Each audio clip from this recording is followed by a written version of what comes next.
handful of injuries and poor play have made him fighting mad. Veteran players like Neil Lomax are feeling the pressure.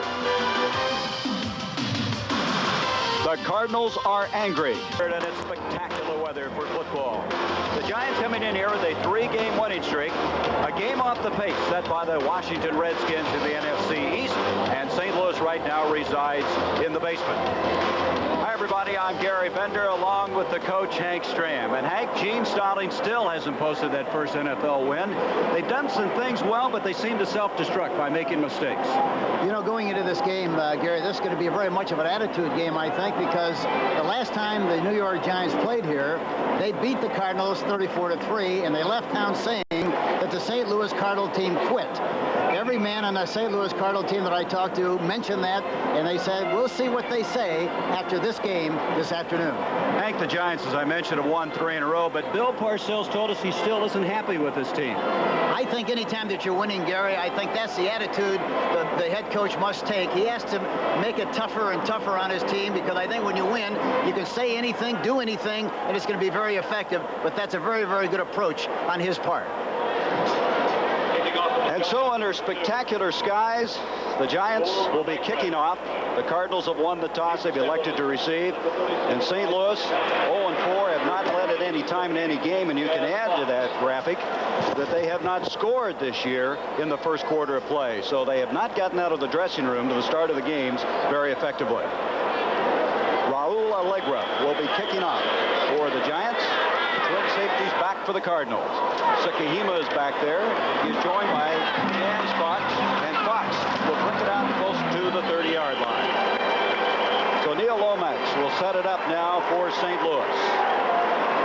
Lomax suffering 4 interceptions Monday night against the Dallas Cowboys, 6 for the year. His attempts, you can see, second in the NFC. Defensively, Jim Burt in the middle. He's one of the favorite players of Bill Parcells. He says he never disappoints me. Banks and Taylor, they are absolutely as a tandem as good as anybody you'll ever see. Mark Collins coming back to start in place of Elvis Patterson, who has a growing problem. You know, I wouldn't be a bit surprised to see him start with a pass of some kind just to keep the Giant defense loose. I don't know what they're going to do. Let's see what they do. From the 30-yard line now, Lomax has Chaz Fox in motion. Looking that way, it's J.T. Smith. And Smith is going to get a first down out to the 44-yard line. Harry Carson over there to make the stop. Offensively, let's look at the St. Louis team. Earl Farrell has just been superb in the early going. They think he's the most underrated back in the NFL. And up front, this is a very capable offensive line. Lewis Sharp is their best pass blocker, the #1 draft pick in 1982. Hank, you called it. They came out throwing. Well, I think it was a high percentage kind of a pass, and I think, you know, they want to run the ball, basically, but I think maybe they just thought they'd try something from a consistent standpoint, get something started, and go from there. First down now to 43. Fox in motion. Lomax going to get to O.J. Anderson, and Anderson across the 45 to the 46. Anderson has had a great deal of success against this Giant team in years past. He's had 5 100-yard rushing days as Gary Reason's in on the tackle. You know, I think any time that you play the Giants, they have such great linebackers that really you don't know where to run. And judging from what people have done in the past and what they feel they can do, I think Carl Banks is playing so well that it's very difficult to run at him, too. Just like it is very difficult to run at Taylor.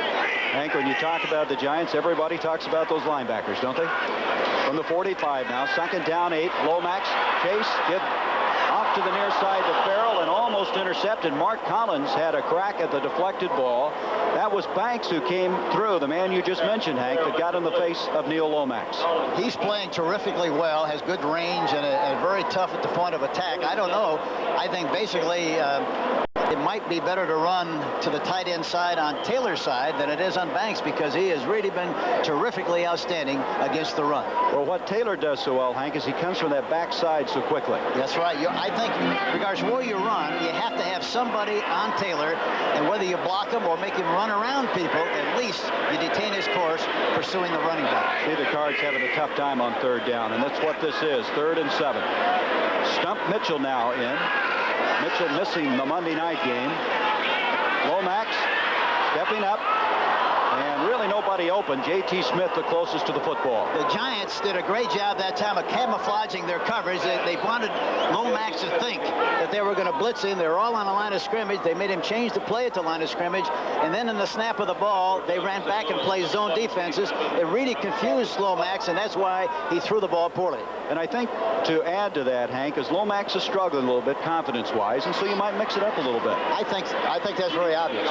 Phil McConkey, who has just reacquired this year from the Packers, will accept the punt from Evan Alabastasis, and it's not a particularly good kick. McConkey at the 25. He'll bring it out to the 30, and he had a running area, and all of a sudden it closed down at the 34.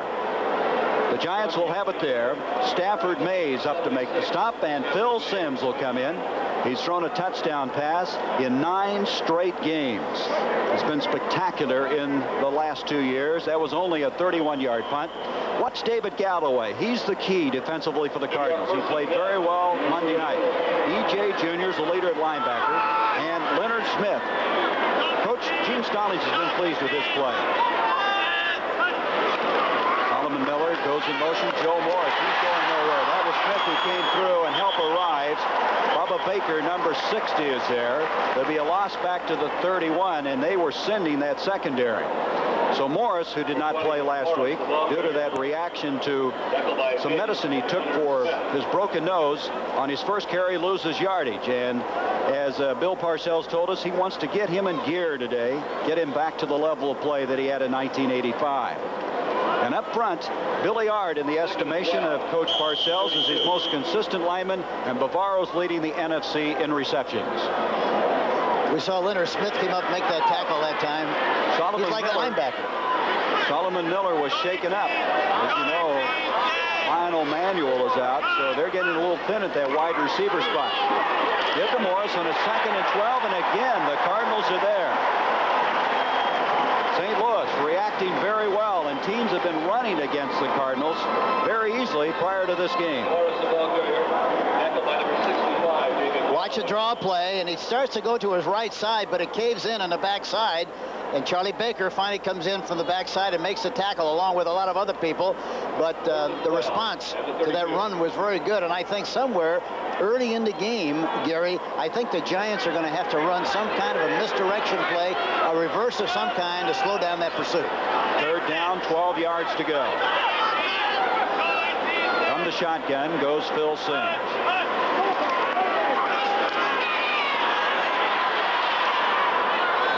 Just nobody breaking open. McConkey closest to the football. Lionel Washington defending well.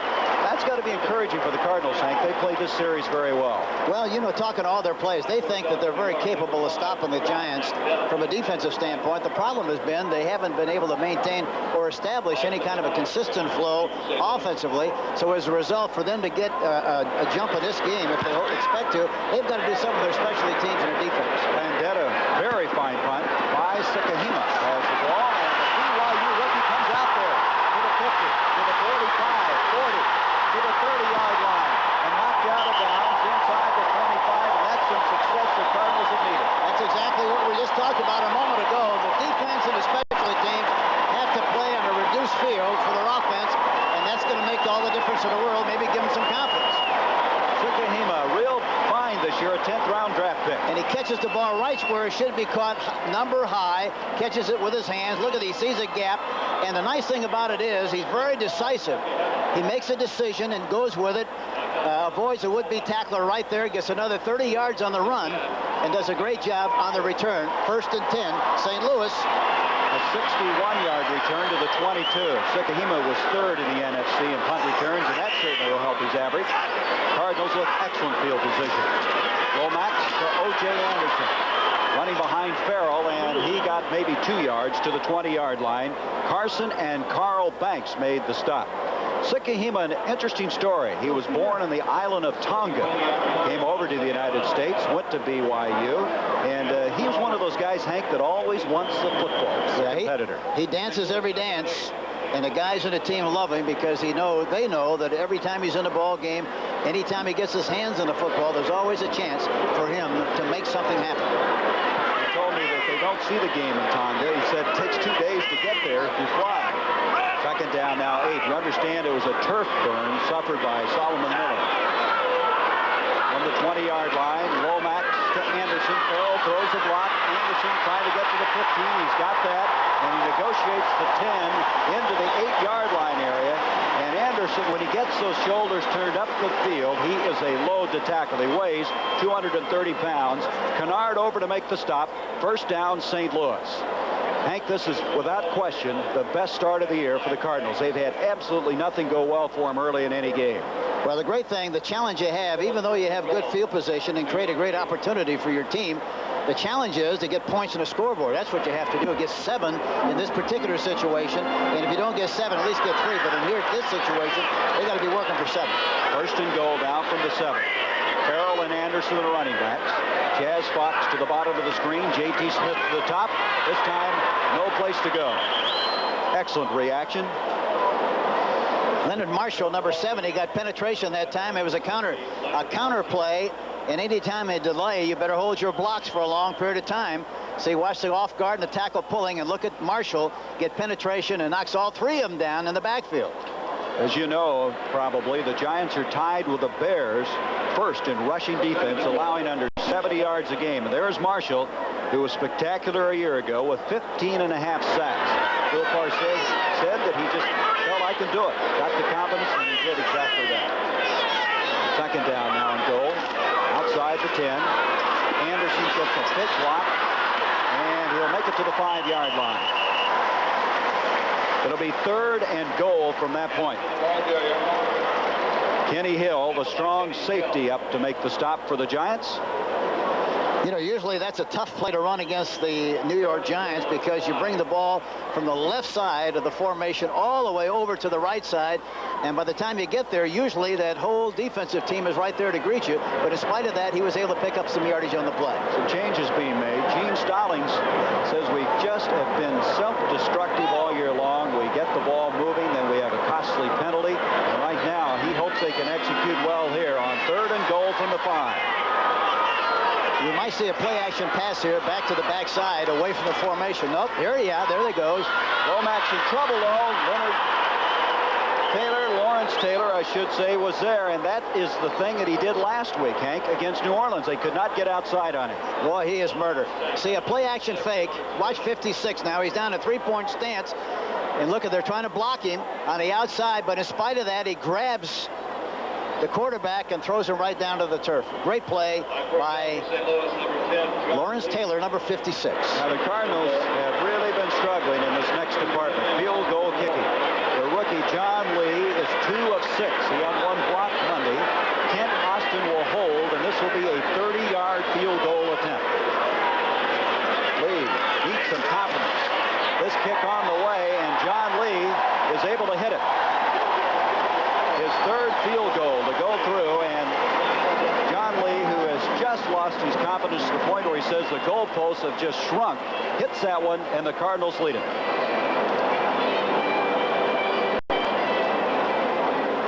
All-time leading rushers, you know about Peyton Brown and Franco Harris, along with John Riggins, O.J., Tony Dorsett.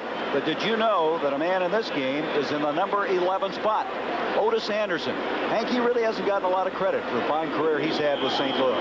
I think it's typical of what happens when you don't win consistently. I think he was on the verge of being recognized around the country, and then they went back the other way, and for that reason, he hasn't been given the credit that he really deserved. Mark Collins will bring it out. He brings it out to the 31-yard line, and the Giants, trailing 3-0, will set it up. Carl Carter made the stop. Otis, thus far in this game, has gained 23 yards, and before the day is over, he needs a total of 56 yards to get to 8,000. So there's a couple of standards he's going after today. I don't think people realize how big and strong he is. You know, he's a very powerful guy with good speed, and he's 6'2" and about 230. From the 31, Bill Sims with a lot of protection on target to Bobby Johnson, and Johnson takes it inside the Cardinal 40-yard line. Bobby Johnson played his high school football just across the river in East St. Louis, Illinois. They execute a play-action fake here. Not very good fake. They didn't put the ball in the belly of the deep back, but he runs a crossing pattern. Bobby Johnson coming over from the right side to his left. He's wide open in the seam, be in front of the defensive backs and also behind the linebackers. Nice looking play. Not much of a pass rush on the play either. Man shaken up is Stacy Robinson. Robinson, the other wide receiver. They'll look him over after that 30-yard completion. First down when we come back. Stacy Robinson's okay, the fastest receiver the Giants have. He's on the far sideline. Bill Parcells has built this Giant team into a contender, a chance to get all the way to Pasadena. It started very slowly, however. If he'd win today, he would have his career record at 500. The first year was a tough one, and the last 2 years they've been in double digits victory-wise. Sim. A little bit of difficulty. Betty Joe Nunn was there. First-round draft pick a year ago out of Mississippi. He drops him, and there'll be a loss back outside to the 46-yard line. Freddie Joe Nunn, number 53, blitzing on the play, was a little hesitant that time, and then finally started to come. Look at Baker, number 60, being blocked by two guys. There's Freddie Joe Nunn, number 53, coming in from the inside and making the sack on Phil Simms. They wanted better pass rush. They got it there. Nunn has been a little confused by this new system, and they wanted him to just forget about some of the mechanics and play football. He did there. Straight ahead comes the big fullback, Maurice Carthon. He'll advance to the 40. They're still going to be 10 yards short of the first down. Carthon, in the estimation of Bill Parcells, is a single wing type player. He just goes out and knocks people down. Yeah, he's a very good blocker and a straight ahead runner, and you know, he's the kind of a guy that's got enough strength and will go into a pile and come out the other end a lot of the time, and that's what he did on the last play. Leave some bodies strewn along the way, huh? Well, they're keying Moore so much that he'll sneak in there and make some good runs. Third down, a little more than 10 to go.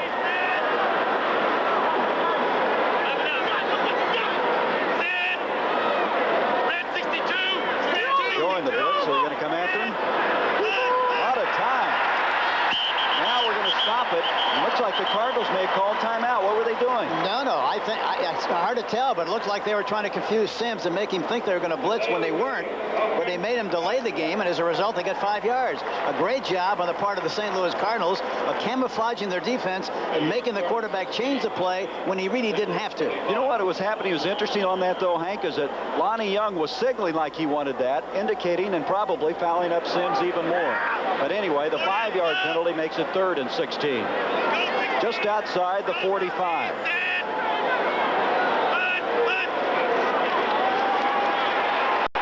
Simms with time, and almost a remarkable catch by McConkey. McConkey couldn't quite hang on. McConkey, by the way, is playing with a cut forehead, and we'll develop that story. Did you hear the story last night? We'll talk about it, Hank, in just a moment. You know, he really throws this ball exactly where it should be thrown with the coverage the way it was. He steps up into the pocket, throws it right down between the hash marks, and he makes a diving catch. And really, it looked like the ground created the fumble again that time. It looked like he had possession. When he hit the ground, it bounced out. Vendetta with the punt, trying to angle it to the far side, and it's going to make it in for the touchback. So the Cardinals now will have it at the 20-yard line. They also have a 3-0 lead. That was a 45-yard punt. You know, Landetta has averaged 44.9, and watching him kick in pregame and watching him in movies, he drops the ball as well as anybody I've seen. Hank, here's the guy you were talking about that drops the ball so well on his foot.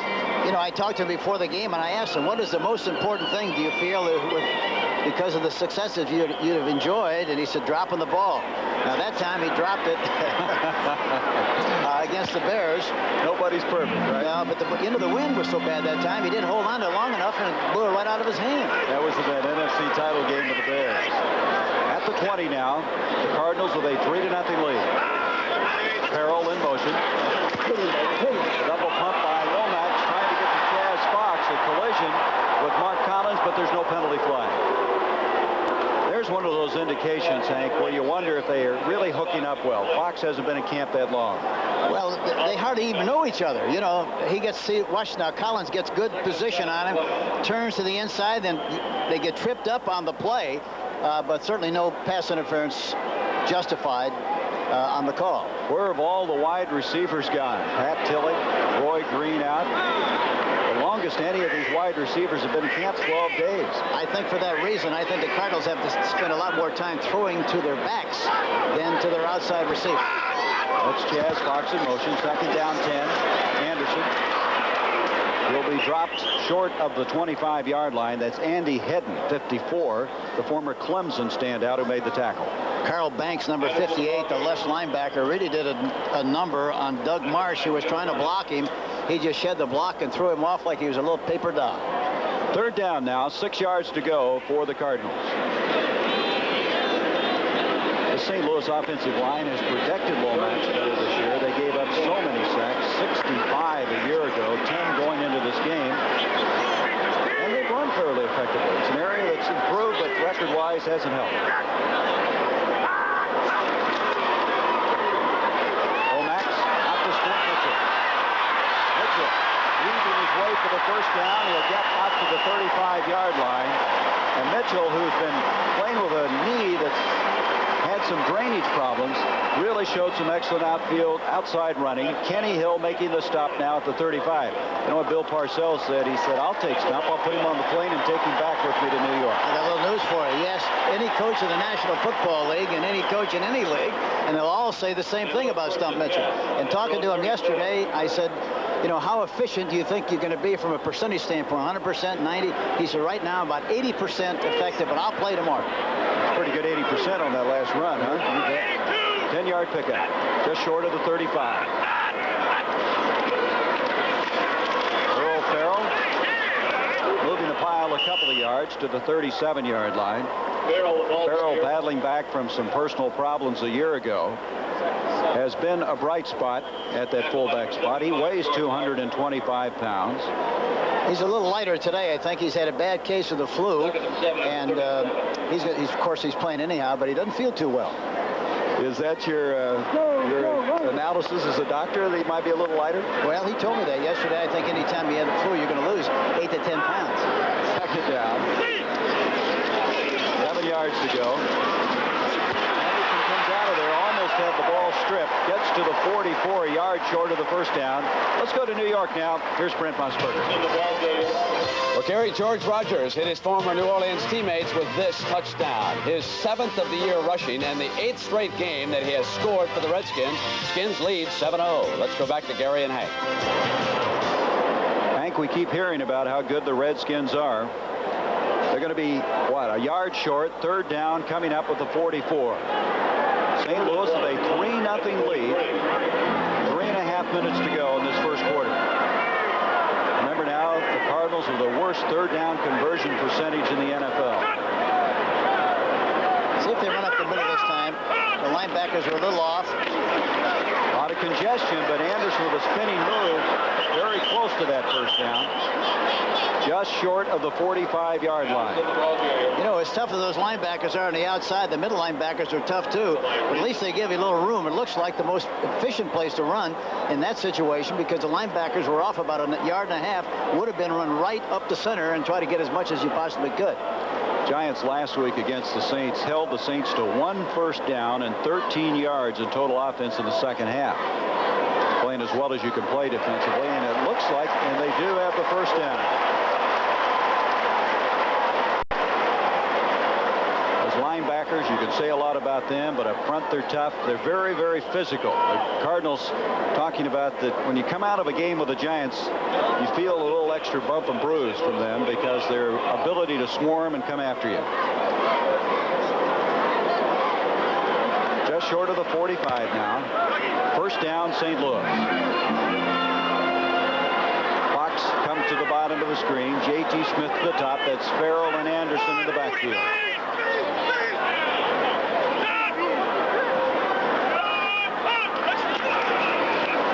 Looks like a mix-up on this play. Lomax and Anderson kind of dancing around back there. Lawrence Taylor then ended that in a hurry, back at the 40-yard line. This reminder, game 2 of our NFL doubleheader. Most of you will see the undefeated Broncos, led by John Elway, take on Herschel Walker and the Dallas Cowboys. Dallas at Denver coming up next on CBS. We understand that Danny White was hurt in practice on Thursday, has a hip flexor, and will not play in today's game. Second down now.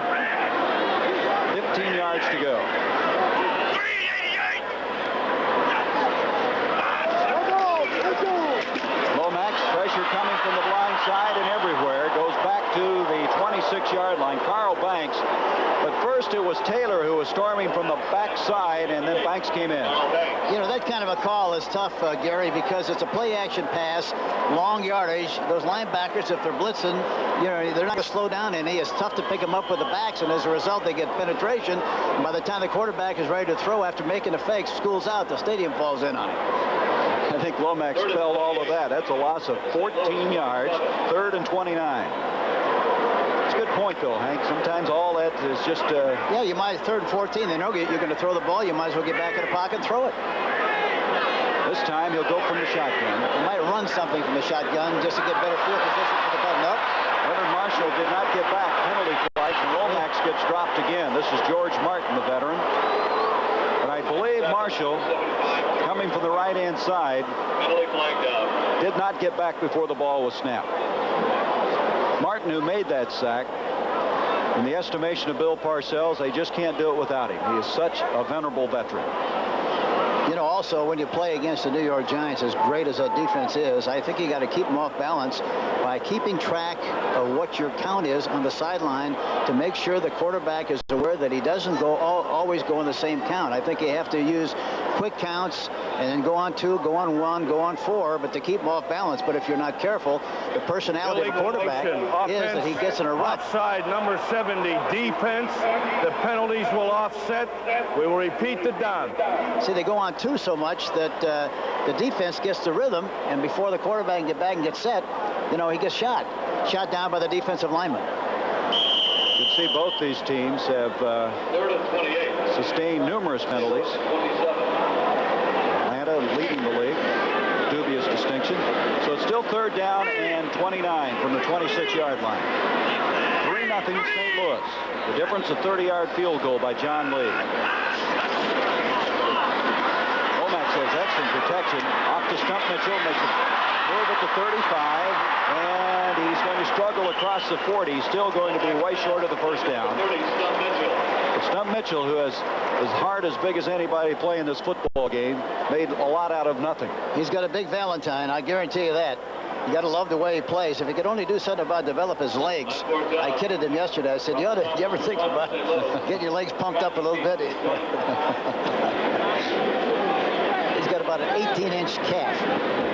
So on a 4th and 14, Rapostasas will go back to punt the football from the 26-yard line. You know, Evan doesn't like to ever try to kick the ball straight down the middle. He likes to kick it out of bounds whenever he can. He hit this one high. McConkey is back. And we have interference. Flying down the field was Cedric Mack. Made contact before McConkey had a chance to catch the football.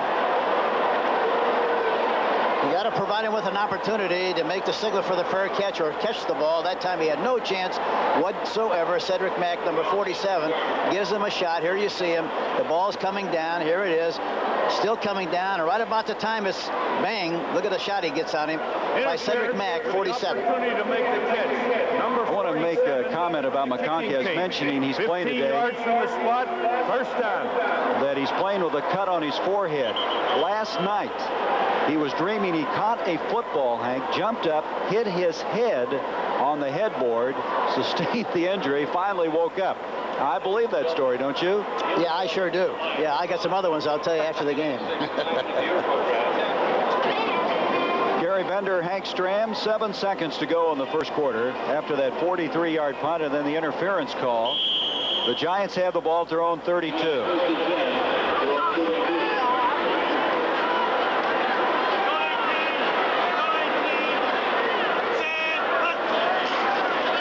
Sims to Morris. And Morris out to the 35-yard line to pick up a 3. It'll be 2nd down 7. Freddie Joe Nunn made the stop. And we have completed the first quarter of play. It's been the best first quarter of the year for the Cardinals, who lead it 3-0. CBS Sports coverage of the National Football League is sponsored by Miller High Life. Miller made the American way since 1855. Mitsubishi Motors. Experience the sensation of the full line of new cars and trucks from Mitsubishi. And by the investment firm of Smith Barney.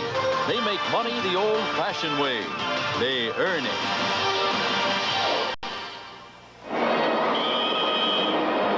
one thing that Bill Parcells said to us, he didn't want to give the Cardinals any success early. 3-0 is some success for St. Louis. Well, it is. It's a lot of success for them because they played so poorly in the first part of all the games they played.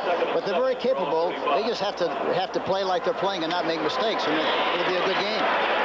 As we start the second quarter on a 2nd down 7, straight ahead comes Joe Morris. Checking the possession in the first quarter, St. Louis 11 minutes plus. They would have liked to have gotten that touchdown on that one drive, but they did get a field goal out of it, and that's a victory the way things have been going. Yeah, but that's, you're a half a play out of being back in a football game talking about the Giants. 3rd down, 4 yards to go. When you get good field position, you got to get 7. Sims over the middle, and that'll be a 1st down catch by Tony Galbraith.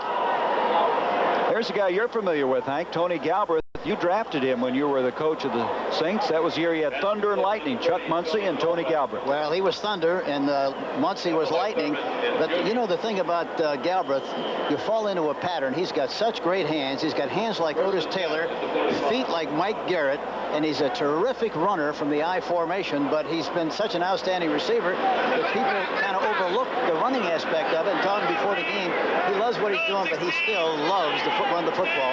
He would like to be able to do more of it. It's 74 catches in 1979. Here is Sims. And the catch is made. Nope, they're going to rule it out. Solomon Miller was out of bounds at the 21-yard line. The Miller coming back after that rug burn and twisted neck almost had the grab on the near sideline. Well, they're coming off the ball. He tries to get a bump, and in the process loses a few steps. Now he makes a mistake. He looks for the ball before he should have, and that's why he lost the opportunity to make a play on the ball was thrown over his head. Had he kept watching the receiver, he would have had a better chance. Doesn't make any difference, however, the ball's out of bounds. So if you were coaching this team, you would bring that to his attention in the film room this week. Well, I bring it before the film room, before then, because he might do it again in this game. Those kind of mistakes you should correct as the game progresses. You wait till next week and it's too late. Let's go to school again here, Coach. There you see. Now watch him look back for the ball. Right there, see? He looks back for the ball too soon, has no idea where the receiver is, and for that reason, he was open. But unfortunately for the Giants, he didn't have both feet in bounds, and they call it incomplete. And right now, we're waiting because we've had a replay on this. Yeah, they're playing it back, and that's a very close call. Art McNally is the replay official. Let's take another look at it. Watch it. Now watch number 48. Look back. Boy, it looks like both feet are in bounds. Well, I tell you what, though, they're not going to give them to it. After give it the play to them, they're going to say that the play will stay at the 45-yard line.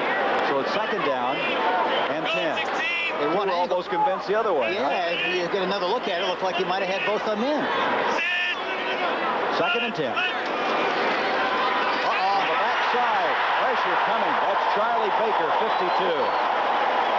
He has been a surprise. They feel that they wanted somebody to beat him out this year, and he's played very effectively for him. Yeah, he was surprised himself that time because nobody touched him. Watch him, number 52.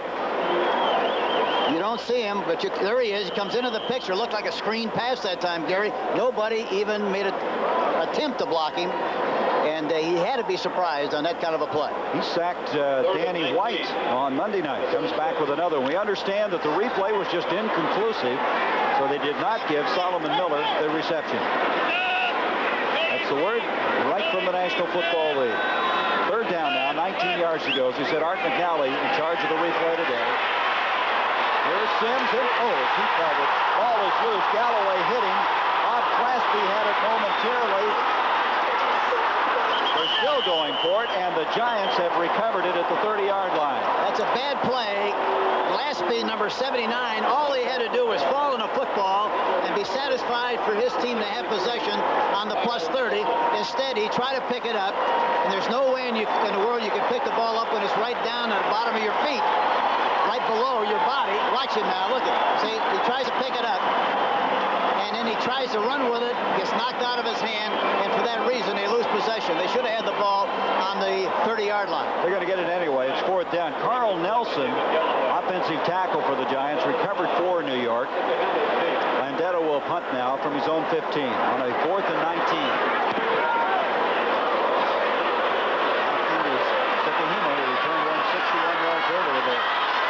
In 7 years by the Cardinals, and this time he is dropped at the 20-yard line. Did you see that drop that time by Landeta? A beautiful drop, and that's why it wound up being a great kick.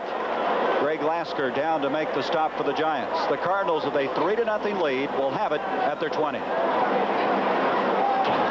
St. Louis, a 3-0 lead. They took that lead at the 8:37 mark of the first quarter.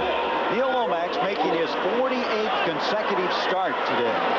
The unfortunate thing, Hank, is that he hasn't had his wide receivers around that much. He'd like to have them around for 48 straight. That do make it tough. See if they can run left here now because of the way they're lined up tight in the left side. No, they're going the other way. Anderson with the carry. Hank, let me talk to you about Lomax a little bit. Here's a guy in '84 that was just nothing short of sensational. He struggled last year. He's struggling this year. When you don't have your wide receivers and can't get that timing going, it really changes your confidence problem. Well, it changes the execution and changes the efficiency level, but no question about that. You know, Gary, I think all the coaches in the league, they feel that the receivers and quarterbacks should be in during the offseason working on individual routes and timing and techniques. And all of a sudden, you get a new receiver in 2 or 3 days. He plays in the game. It's hard to get any kind of a mesh. 2nd down now, 9 yards to go. Lomax has the protection needed. And the ball is loose, but it's going to be blown dead at the point of impact at the 29-yard line. Doug Marsh, the tight end. Marsh did not catch a pass Monday night, but he's been a very sure-handed receiver. 10 catches for the year. So they'll give him the reception to the 29. He'll still be 2 yards short, 3rd and 2. Luis Sharp that time did a good job of blocking Taylor, and Kennard did a good job of blocking the defensive right end, Marshall. The Cardinals are using a variety of ways to block that backside, sometimes with linemen, very seldomly, however, with the back, because they think that's a mismatch, and on occasions they want to go to a left formation to put a tight end on Taylor. Neil Lomax didn't like what he had in the huddle. He has called a timeout for the Cardinals with 10:55 to go in this first half of play. When you play the Giants, you better be aware of that backside. And this offensive line of St. Louis has been hanging in there pretty tough in the early going. Well, Hank, one thing the Cardinals want to avoid was mistakes. Thus far, they've done a pretty good job. Well, they're playing like they're driving a Rolls Royce. They just want to keep it on the highway. Don't go off into the side roads, into the bushes, any place like. Just keep it on the highway, and it'll get there. That's where they're playing.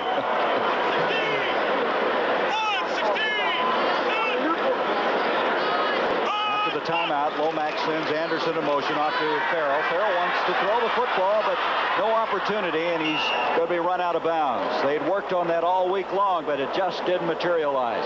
Let's go to New York now. Here's Brent Musburger. Well, Gary, the Bears strike first, and it was set up on this 50-yard pass from Jim McMahon to Keith Ortego. The rookie wide receiver, Walter Payton, scored his 6th touchdown of the season. 7-0. The Bears lead the Vikings. Let's go back to Gary and Hank. Well, the Bears juggernaut continues, right, Hank? They're already a great football team, no question about that. You win as often as they have won, you got to be something special. Woefully on the last play ran way too deep. Couldn't get the ball to him. Farrell wisely tucked it under his arms. On 4th down now, Rapastathis kicking again. McConkey from the 30. Mack had a crack at him, turns back and eventually makes the tackle at the 35-yard line. We have a penalty flag, however, back at the 30-yard line.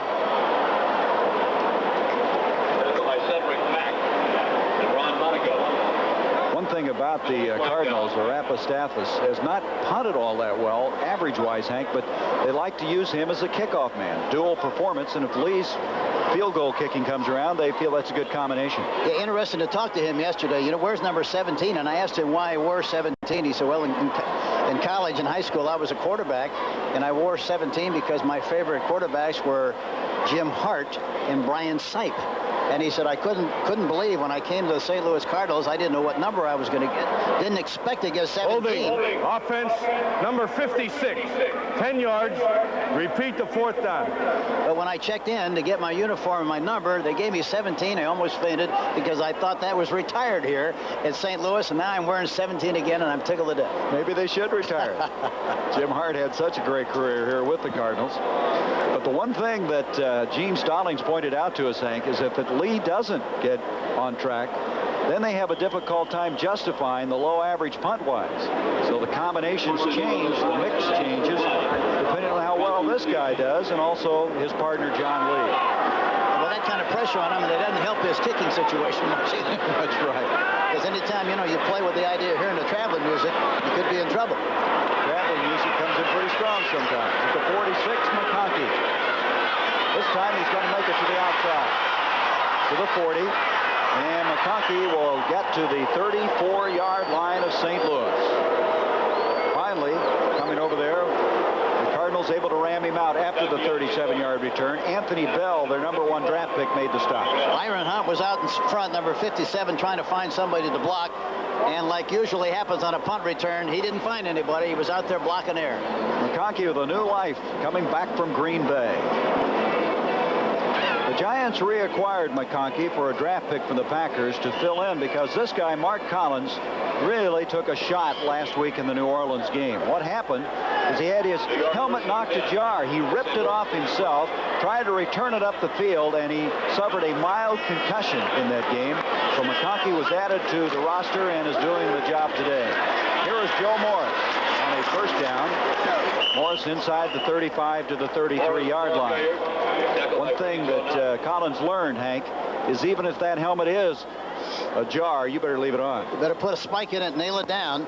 And after that hit, his mind was like an empty concert hall playing Chinese music. Chinese music, huh? Where did he get that? From Cal State Fullerton? They don't have that out there, do they? I don't know. But he thought they might have had it after that shot. Second down, 8 yards to go. Bobby Johnson, 88 in motion. Sims. The catch by Mark Bavaro, their outstanding tight end, his 26th catch of the year. You talk about toughness. They feel that this guy is as tough as any guy that's playing the football game, and in fact they call him all jungle. He's even tougher than Tarzan. Well, I talked to him before the game and asked him about why he felt he was able to run through so many tacklers, would-be tacklers, and he said, I've been working on the weights. Johnny Parker said he squats 3 sets of 5 with 385 pounds, and that's why he's got the strength to run through those would-be tacklers like he has so far this season. They say that he makes Rambo look like a campfire girl. He's that tough. Back to throw Sims on 3rd and 2, and Morris can't hang on. He would have had the first down. He caught the ball about a yard short of the first down marker. 4th down coming up. That can hurt you sometimes, Hank. You miss a game, and some of those things don't happen automatically. And there was Morris not able to make the catch. Well, also it involves the efficiency, and also sometimes there's a drop in endurance too, because playing in the game and practicing, 2 different things. Raul Allegra will attempt this field goal. This is the guy that Bill Parcells is very confident with. He's 2 of 2. Last week hit 28 and 29-yard field goals. This will be a 44-yarder. Jeff Rutledge to hold. Going for the tie. Got plenty of distance on it. And he got it. And we're all even at 3. So Allegra, the former Indianapolis Colts kicker, has found a new job with New York and may have solved what has been a perplexing problem, and that is the place kicking. Don't forget now, college football next Saturday on CBS. 2 Heisman Trophy candidates. Lorenzo White of Michigan State, Jim Harbaugh of Michigan will go head-to-head. They will be going at 2:30 Eastern. We understand that Lorenzo White in that loss yesterday to Iowa sustained a knee injury, and he is questionable coming into that game. Jim Harbaugh, the coach's son. His dad, the coach at Western Michigan, and he plays like a coach on the field. It's 2:30 Eastern next Saturday here on CBS.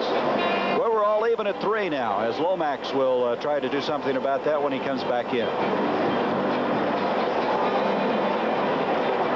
There he is, the man who just tied it up. A 44-yard field goal. He was a very efficient kicker, Hank, for the Colts, and then he pulled a hamstring and never did get the strength back, but seemingly now he's back on track. Native of Mexico, went up to the state of Washington to school, transferred to Texas, where he's an outstanding student at the University of Texas. Jazz Fox will bring it out. And a resourceful run across the 35 to the 37-yard line. Jazz Fox, who was drafted in the 4th round by the Chiefs this year, cut, and now in the last 2 games has been playing with the Cardinals as Perry Williams made the stop. You talk about being under control. It doesn't look like he's running very fast, but he's picking his way. He's running with his head up and his eyes open, and look at him pick his way. And the only way you can do that is if you keep your head up and the eyes open. And he got a lot more out of that return than I ever thought he would when the play started. You're always talking about running with your eyes. You got to run with your eyes. That's right. You put your head down, and it's like running through a tunnel. From the 37, first down for the Big Red. Womack can't find anybody, and all of a sudden, he disappears. Leonard Marshall, Jim Burt, George Martin, all of them there on the play. Loss inside the 35 to the 34. Watch the ground level pressure here now. Look at the push by Marshall, number 70. He's going to the outside. You got Sally coming up the middle, number 78, and they put him in the vice, and finally get him tackled on the play. 2nd and 13. What happened, Hank, is that offensive line was just shoved back in his face that time. Don't have any operating room. 2nd down now. 13 yards to go. Earl Farrell is dumped short of the 35-yard line, and that's Lawrence Taylor with a very impressive tackle. That's one of the few times they've run a play on a quick count, Gary, and I think they have to do that a lot more, and especially on first down when they throw the ball, to keep the defense a little bit off balance, because the defense is awesome. Boy, they're murdered. See, the Giants are the top team against the rush, tied with the Chicago Bears. So many things good about Taylor, but I think maybe it's his intimidating speed that impresses you as much as anything. Well, the great thing about Taylor is that all the other linebackers are so good now, too. With Banks playing like he is, it's hard to attack any one particular area. On a 3rd down, Lomax to J.T. Smith. That's not going to be enough for the first down. He caught the ball 2 yards short of the first down. Perry Williams over there to be sure he didn't make the first down. That's a bad play, because you ought to know where you have to go to get the necessary yardage for the first down. He obviously didn't know, and he got Perry Williams turned around. He had his knees turned to the outside, had a perfect opportunity to take him deeper and make the play and get the first down, but he didn't. Hank, he's the only experienced wide receiver they have, so if he doesn't spot that, they're in trouble. Yeah, you see, he was disturbed with himself once he was tackled, because he knew he didn't run the pattern deep enough. So the Cardinals will give up the football. McConkey back for the Giants at the 15-yard line. Very short punt. From the 25, McConkey has the seam, and he advances out to the 42. So McConkey just glad to be back with the Giants. He was a favorite of Bill Parcells. It was a very difficult cut to let him go, be picked up by the Packers, and he feels he's gotten a new lease on life. I tell you something, Gary, when you're playing on a team that's 1-3 and go to a team that's 3-1, I don't care what the team is, you've got to be happy. We're in Busch Stadium in St. Louis. We're in the 2nd quarter of play with a 3-3 tie. I'm Gary Bender along with Hank Stram. Field goals by Lee in the 1st quarter and Allegra in the 2nd quarter. That's where we stand now, as Joe Morris on a 1st down carries to the 43-yard line. Chris Godfrey that time, the right guard, was pulling on the play, was a little bit too high, used the wrong shoulder, and as a result, the defensive person dropped off and made the tackle. He didn't do anything right. That doesn't sound like he did anything right on that play. That's why he didn't, because that's why they didn't make any yardage. There's never any mystery with what things happen. You got to block and His execute. mother likes him, though, Hank. Oh, sure. I like him too, but he just made a bad play on the last run. Which anybody does. 2nd down, 8 yards to go. And that's going to be out of bounds, and Stacy Robinson couldn't hang on anyway. Al Baker puts some pressure up front. Again, game 2 of our doubleheader, the Broncos and the Cowboys. Those of you in the New York area will not see the Sega game due to the NFL blackout rule. We mentioned earlier Danny White will not play, and Dorsett is questionable with the knee injury. But when you got a guy like Herschel Walker, that kind of salves some wounds. 3rd down, 7 now for the Giants. 3-3 our score. Where the defense right now is, it looks like maybe something in the middle would be appropriate, Gary. We'll see what they do. Tried to go up the middle, and Bubba Baker got up and swatted it down.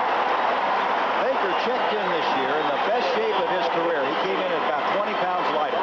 Yeah, he let about 20 pounds out of the balloon, and it makes a big difference. He's coming off the ball a lot better, plus the fact that he's playing on the right side where he's able to get a better pass rush on the quarterback.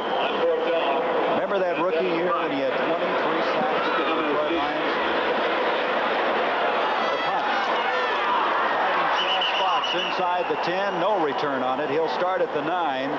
Greg Lasker, the rookie from Arkansas, down there almost as fast as the punt.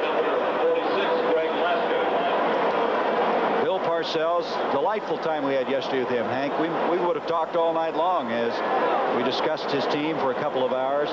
But one of the more interesting things is how he built this team looking at linebackers. He's very particular about what kind of football player he wants at that spot. Well, it's obvious he likes big people, strong people, good range, bright people, and got a little news for you. Every coach in the league is looking for that kind of a player. But as you can see, he's improved every year. Yeah. But what he said was only 2 players in the college draft this year at linebacker he was interested in. He got one of them. And his feeling about today's game has been justified because he said he's very concerned about playing the Cardinals. And I asked him, would you rather play a team that's 3-1 or 0-4? He said, no question about it. I'd rather play against a team that's 3-1 because you never know what to expect from a team that's 0-4. Well, he said he wasn't happy with this team. They got behind last week, 17-0 to the Saints. Came back, and here they find themselves even at 3 as we come to a 2nd and 5. But I think the big thing is I think he's very happy about his defensive group. He's just not happy enough with his offensive group. It hasn't helped with Manuel. They miss him.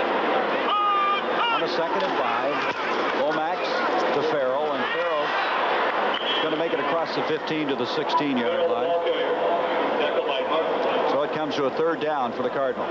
The way that New York Giant defense plays, it'd be good if you could play with 12 people against them often. They are murdered. Looks like they've got 12 out there sometimes. Yeah, that's right. You have to keep counting to make sure they don't have 12.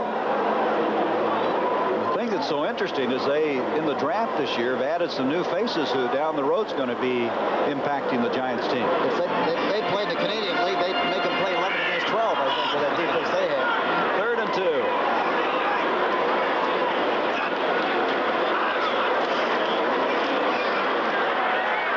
Lomax on the double pump, and momentarily the catch was made, but not long enough. J.T. Smith, so that's going to bring up 4th down. Pretty good coverage on that one. Had to force it a little, and now the Cardinals will have to punt again. The nice thing about the play, Gary, he moved the pocket. He had no rush whatsoever, and I think probably as the game progresses, we might see a lot more of that kind of a pass from the St. Louis Cardinals to avoid that balanced rush of the New York Giants. This time it appears as though the Giants will get excellent field position. 4:11 left in the first quarter. McConkey is a very good friend of Phil Simms. Phil is delighted to have him back in the fold. With the injury to Collins, they have McConkey. He's still in 2 goals. There's a big rush put on. McConkey at the Giants' 48-yard line. Will be stopped short of the 46. Coming up at halftime on the NFL Today, Brent and Dick Vermeil with scores and highlights. And then the question is, can Herschel Walker take the Dallas Cowboys back to the future? It's all coming up at halftime on the NFL Today. That was only a 35-yard punt, but it was almost a lot shorter. They got very close to blocking the punt. Had he taken a better angle and head for a spot in front, about 1.5 yards in front of the foot, he'd have blocked that kick there. He being Robbie Jones, who's an outstanding special teams player. Back to throw is Simms. And Bobby Johnson, the intended receiver at the 27-yard line. Over there, depending on the play, was Lionel Washington. And also some help from a linebacker. Brings up second down. Rick DiBernardo, the linebacker from Notre Dame that time, got back there in good shape. Let's look at this play a moment ago, Hank. See how closely they came. There's Robbie Jones. You see, had he spread out and head for a spot about 1.5 yards in front of where he kicked the ball, he'd have blocked the kick. It was too deep that time and too high. Sims is 3 of 10 now in this game for 42 yards. Second down, 10. Joe Morris slants it across the 45 to the 43. Freddie Joe Nunn made the stop. You made a good point about Joe Morris yesterday, Hank, because at 5'7", it's tough to see him running behind that offensive line. Well, we always liked the short running backs with our team in Kansas City because all of our linemen were so big, 6'7", 6'8", 6'6", and as a result, all of our little backs, Warren McVay, Mike Garrett, Bobby Holmes, it's hard to find them. All you saw was the top of their hat, and if they had the guards pulling, why the defensive people could never find them. Squirt through there. 3rd and 5. Sims trying to make connections with Solomon Miller at the 25-yard line. Again, Bubba Baker putting some good pressure on from that defensive end spot. Let's look at some of that. Watch the pressure on Sims. Galloway is coming up the middle, and watch Baker come from the outside and puts him in the squeeze that time. Right about the time he was trying to get rid of the football. It wasn't a squeeze of affection either. No, it wasn't. Landeta will punt. So the Giants now had somebody offside. They're going to stop the play. On the near side, Greg Lasker had already left, was headed into the Cardinals side of the line of scrimmage, so they had to stop the play. Lasker's been down there so quickly on these punts. This time he left prematurely. 5-yard penalty, and the Cardinals, with 3:11 left in this first half, will have Sikahema just outside the 10-yard line to receive the punt. Ball start, number 46. Offense, downfield, contacted the red jersey. 5 yards, 4th down. See if he tries to kick it out of bounds to his left again, or whether he tries to kick an elevator ball, kick it high, and make the defensive back or the receiver catch it, and perhaps maybe force him with a fumble.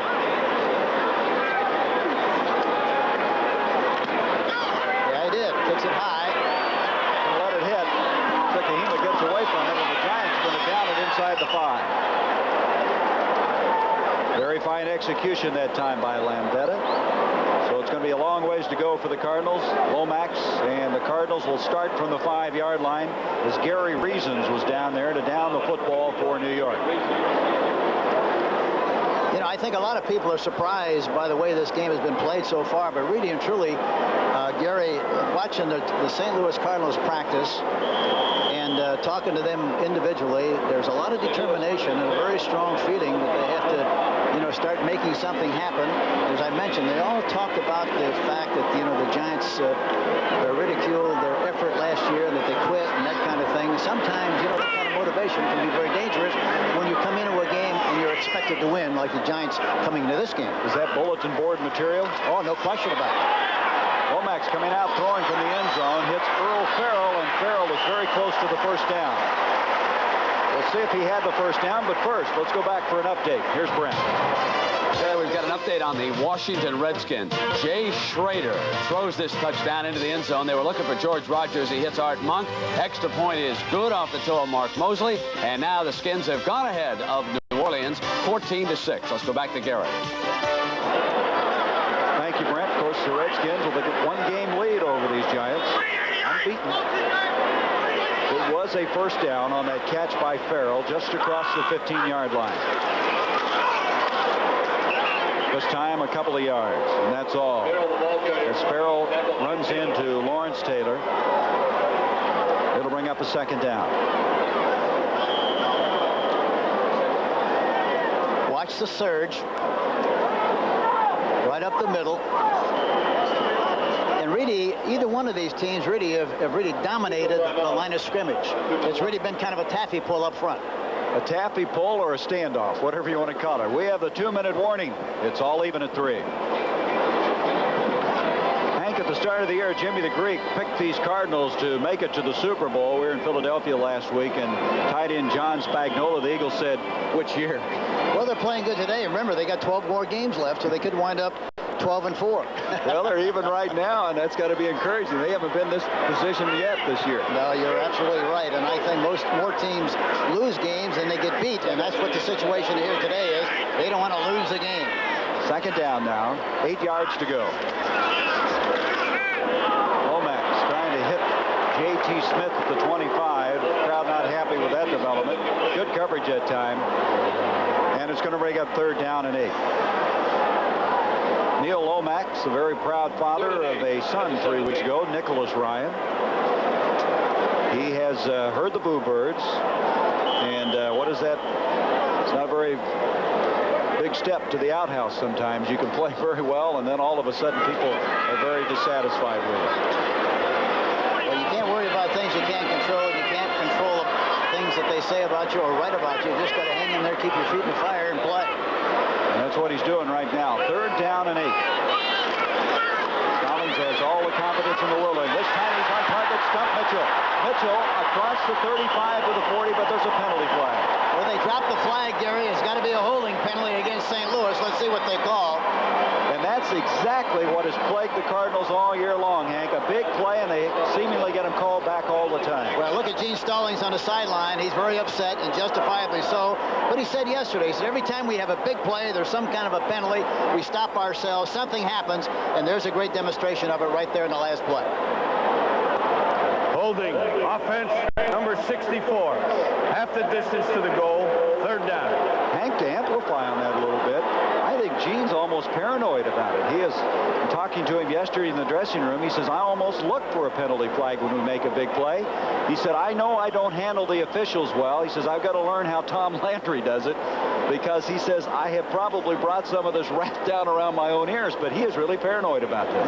Look at the wax dripping from his ears. The officials, he's melting the wax in his ears and giving a lot of hot air, isn't he? Did you see it dripping from his ear? We're laughing, but I'll tell you, Gene Stallings was in 3rd and 17. What a costly penalty that was. Well, Jimmy Rosser, he was giving him a little shot. From the end zone, Lomax looks like the same play again. This time Mitchell can't hang on. It'll bring up 4th down.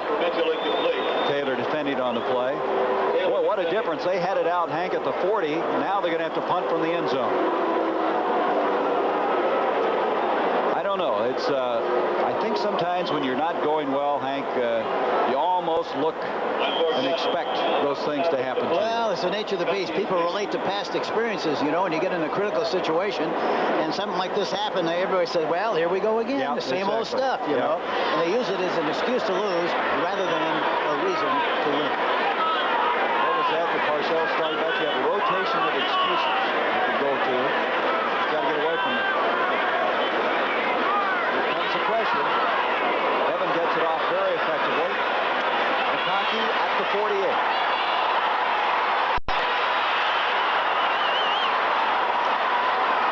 And McConkey eventually is dropped at the 45-yard line of St. Louis. Ron Monaco over there to make the stop. The Giants have not, continuity-wise, gotten their offense on track. They have scored 3 points, as have the Cardinals. But you can see here, other than the field goal, every other occasion they've had to punt it away. 3 plays, 4, 4, and 3. As you know, Bill was talking yesterday about we've made some big plays, but he wants the meat and potatoes, Hank, the sustained drives where you're blowing people off the line of scrimmage and really getting after you. Yeah, you have to get to a stage with your football team where you can take the ball and stuff it at the opposition and have it for 10 or 12 plays on a sustained march. They haven't been able to do that. They're getting a big play here and a big play there, but you know, that's like building on sand instead of rock. First down now. With a minute 30 left in the first half. Dumps it off to Galbraith. He got away from E.J. Jr. and he'll get out of bounds, stop the clock, and is very close to the first down. E.J. Jr. had him corralled back there, and Galbraith gave him the old slip of the hip and went by him. That's That's what you like about Galbraith. It's not just his catching ability, but in the open field. Oh, he's got such great feet. You know, as I mentioned, he's got feet like Mike Garrett, hands like Otis Taylor, and he's big and strong. And once he gets in the open, he's very hard to tackle one-on-one. He's a Missouri native. He played at Fulton, Missouri, before playing at the University of Missouri. Second down now. 3 yards to go. And Galbraith has the first down as we approach 1:15 left in the first half. There was a great demonstration of tipping a play, Gary. Anytime Galbraith is even with the tailback or with Sims, they're going to run the ball. Now he's ahead of him, you see, and they're going to throw the ball. That's normally what their tendencies are. Galbraith gets a block and converts it into yardage inside the 15. That was Godfrey who came back. Chris Godfrey, 61, who threw a very key block on the play, springing Galbraith for a 13-yard pickup. Yeah, we talked about Godfrey missing a block a little bit earlier in the game on a trap block. This time he was leading on the screen and really threw a beautiful block downfield. And so a timeout called now by the Giants, stopping the clock. They have the ball at the 14-yard line. There's Godfrey. He played in the United States Football League, 2 years with Michigan, and collegiately at the University of Michigan, where he went to 3 Rose Bowls for Bo Schembechler. At halftime again, Brent and Dick Vermeil will have scores and highlights. A story about Herschel Walker. And of course, there's some talk that Dorsett will not play today, so they'll have to rely on Walker maybe once again, as they did here Monday night when they defeated the Cardinals. That's coming up at halftime. Well, that penalty comes back to haunt you even more now, Hank. You're trying to stem losing your tie at half instead of having to get up the ball a while to go and punt it out of there. Penalties will haunt you all game long. They seemingly always rear their ugly head somewhere. Well, the worst thing about that is, Gary, you know, you go along and you're doing the same thing consistently, and all of a sudden, you know, they call you on a play, and it's the same kind of a play and the same thing you've been doing for maybe 15 or 16 or 17 plays, so you never know when it's going to come. Giants have 2 timeouts remaining now. At the 14-yard line, first down. Sims with all kinds of time. And almost picked off. That's Mack. Sims that time had all day to throw the football. Yeah, there was no rush whatsoever, and he was trying. He looked to his left. Washington's in a bump and run here. And gives him a shot. Bobby Johnson gives him a shot to line of scrimmage and wind up in a zone defense. Watch Cedric Mack, number 47. He's looking at the ball, trying to find a receiver at the same time. There he's backpedaling now. The ball's thrown. He leaps up into the air way over the top of both defensive back and the receiver. Second down from the 14. 52 seconds left in the first half.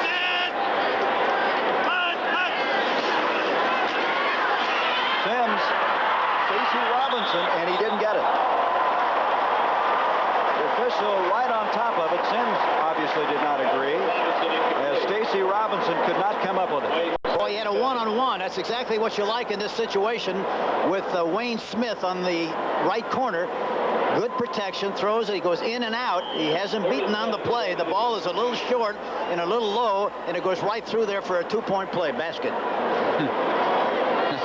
Wayne Smith obviously very pleased he didn't come up with that one, because he had Smith turned around.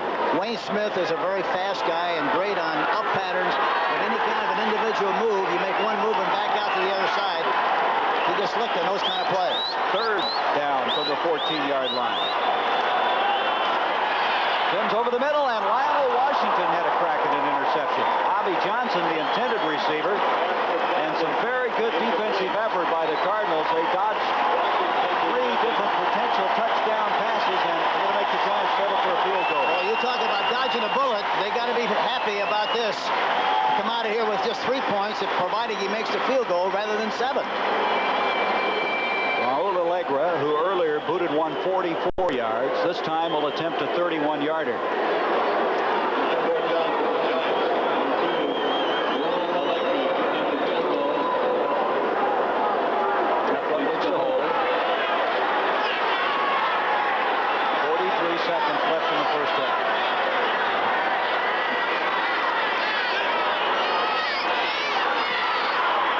It up very quickly And he's got it. And he is 4 of 4 since joining the Giants. And Bill Parcells said he solved that place-kicking situation. He was the 3rd kicker this year. Nika Noga yesterday said, Coach, I guarantee if they're going to score, they're not going to get 7. They're going to have to kick field goals. And so far, he's been very prophetic. You see what happens in the second half. Of course, I think the Cardinals have played a very emotional game in the first half. Whether they can sustain that emotion in the second half remains to be seen. And you wonder how the Giants will come out if they did like last week when they just shut the Saints down. Next Saturday on CBS, we'll be in that magnificent stadium in Ann Arbor, Michigan, as the Wolverines will play host to Michigan State. Last year, Michigan won this game very convincingly, 31-0. But Lorenzo White and the Spartans would like to change that. There is some question as to whether White will play. He's having some knee problems after that loss yesterday to Iowa. And Jim Harbaugh, who seemingly never makes a mistake for Bo Schembechler's club, will lead the Wolverines in that game. It all starts 2:30 Eastern here on CBS. The Wolverines unbeaten, ranked 4th in the country. 6-3 now, the Giants. Getting the field goal. Little squib kick this time. Chaz Fox has it.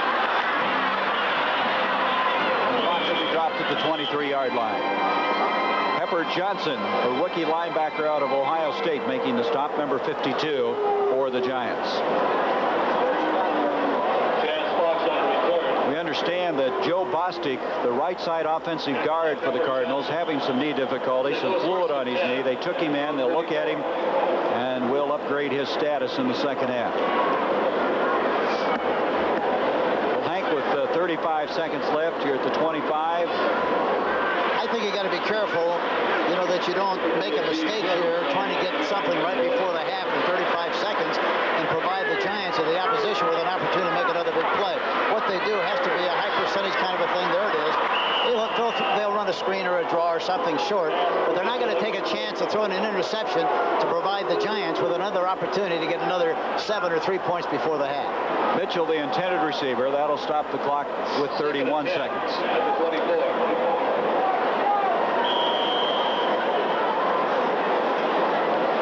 Line of scrimmage, the 25-yard line.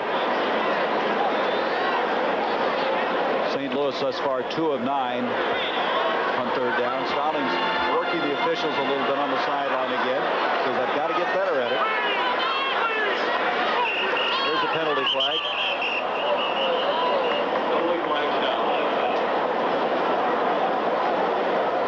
False start. Number 58 on the offense. 58 is Gene Chilton. He's the rookie out of Texas. Plays both a center and a guard spot for the Cardinals.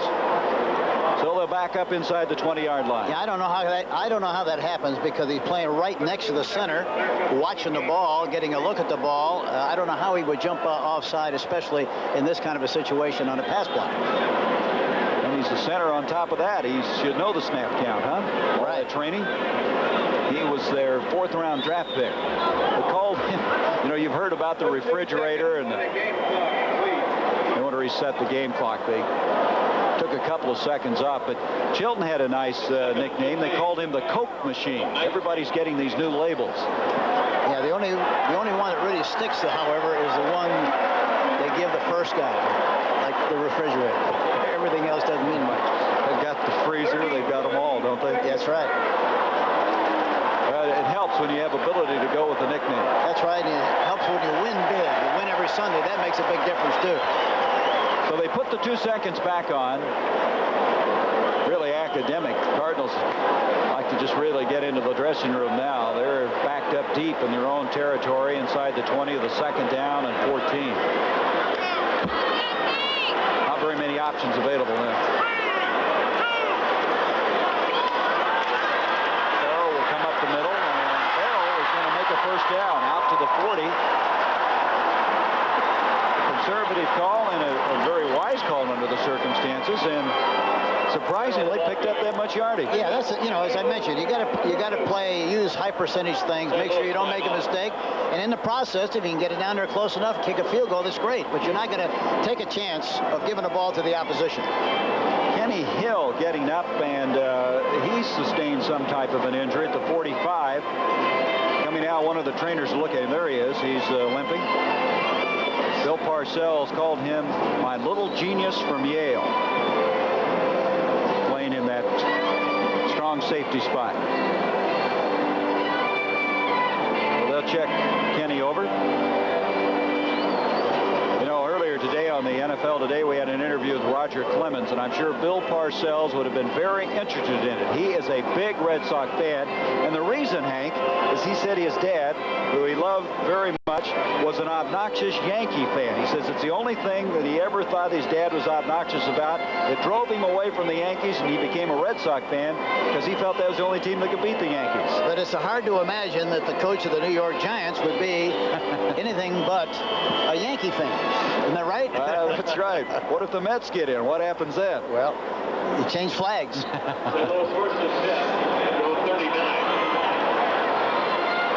the first down now.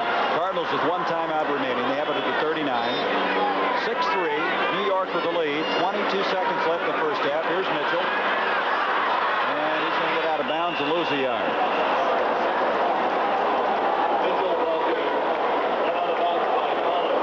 Crowd is an unhappy crowd. It didn't start today, Hank. It started Monday night, and it's carried over. And this was a team that last year got out of the chute very effectively. They won 3 and dropped 1. Then things started to fall apart, and they've lost 6 straight going back to last year. They've lost so many people, and of course, if you're going to be a good football team, you got to win in spite of that, and they just haven't been able to do it. Second down, and storming through, pressure, getting the ball off to Stump Mitchell, and they get 2 or 3 yards back. It'll come to a third down. Martin got through there like he was in their huddle. That's right. He knew something, didn't he? He now sure another did. timeout. St. Louis will exercise their last timeout. So with 7 seconds now, Gene Stallings doesn't have a lot of options. Here was a man who played for the Bear Bryant, later coached with him, 14 years an assistant coach with Tom Landry. Said he learned from Landry, Hank, organizational ability and poise.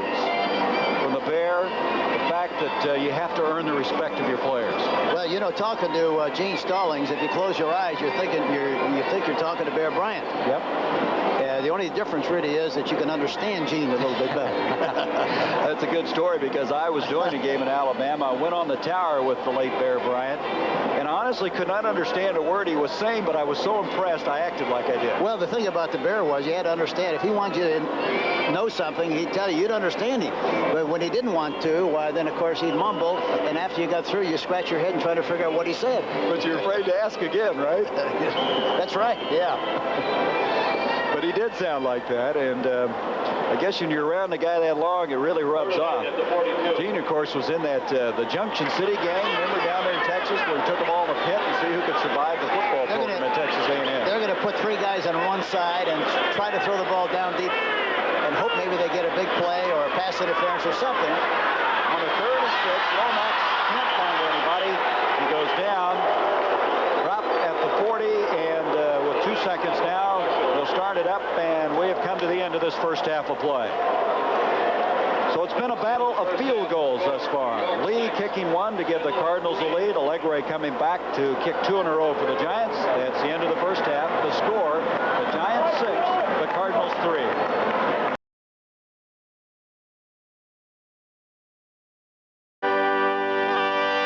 For me, I'm Brent Musburger. Dick, I think a lot of folks are surprised, but you say Gene Stallings' defense is pretty good. They're good, but the offense is banged up. They don't have Green, the big point guy, and it's hard to score enough points to win. That's all there is to it. Well, the Giants had to settle for a couple of field goals, and they lead at 6-3. Let's get you up to date. Shocker again coming from the Eagles on the road against unbeaten Atlanta. They lead by 10 points, and Dan Henning is finding out that Buddy Ryan's run defense is setting up everything for the Eagles.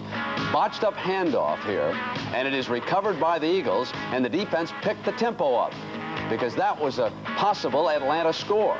Then Riggs left with a concussion, and he has not been back. And the Eagle offense put together a touchdown right here, Dave. Jaworski executes nicely an inside the 20-yard line pass to Mike Quick, the left-hand corner of your screen. Diving catch. That's the reason he's an all-pro. And McFadden kicked a 31-yarder to make it 10-0. Luckhurst has missed a couple of field goals for Atlanta.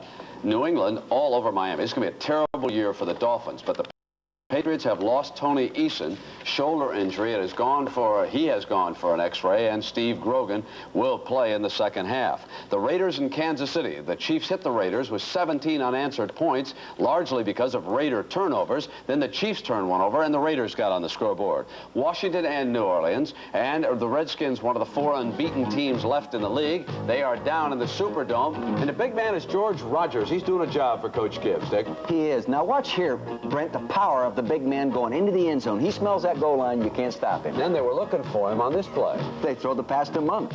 Looks easy this way, doesn't it?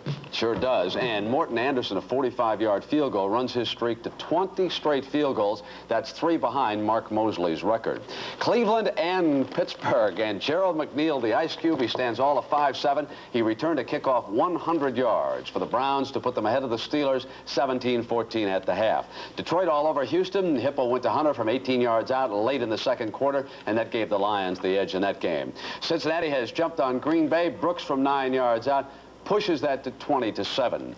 Minnesota and Chicago. The Bears lead the Vikings 10-0. Bear defense held the Vikings to 38 yards in the first half. Jim McMahon didn't appear to have a sore arm here, Coach. No, he hits Ortega down a 50-yarder, puts him right on the 2-yard line, gives now the man a chance to take it in. And you know who that is, Walter Payton. And this is his 6th touchdown of the season. They weren't even using the fridge to open the hole. He can still score without it. Yeah, So it is 10-0. That's an easy call. It sure is. Last week here on CBS Sports, we had a poll. Do you favor instant replay? We had an amazing turnout. 174,000 of you took the time to call on the telephone or register your vote. Those who want to keep instant replay just as it is, 51,000. Keep it but revise it, 78,000. Throw it out, 45,000.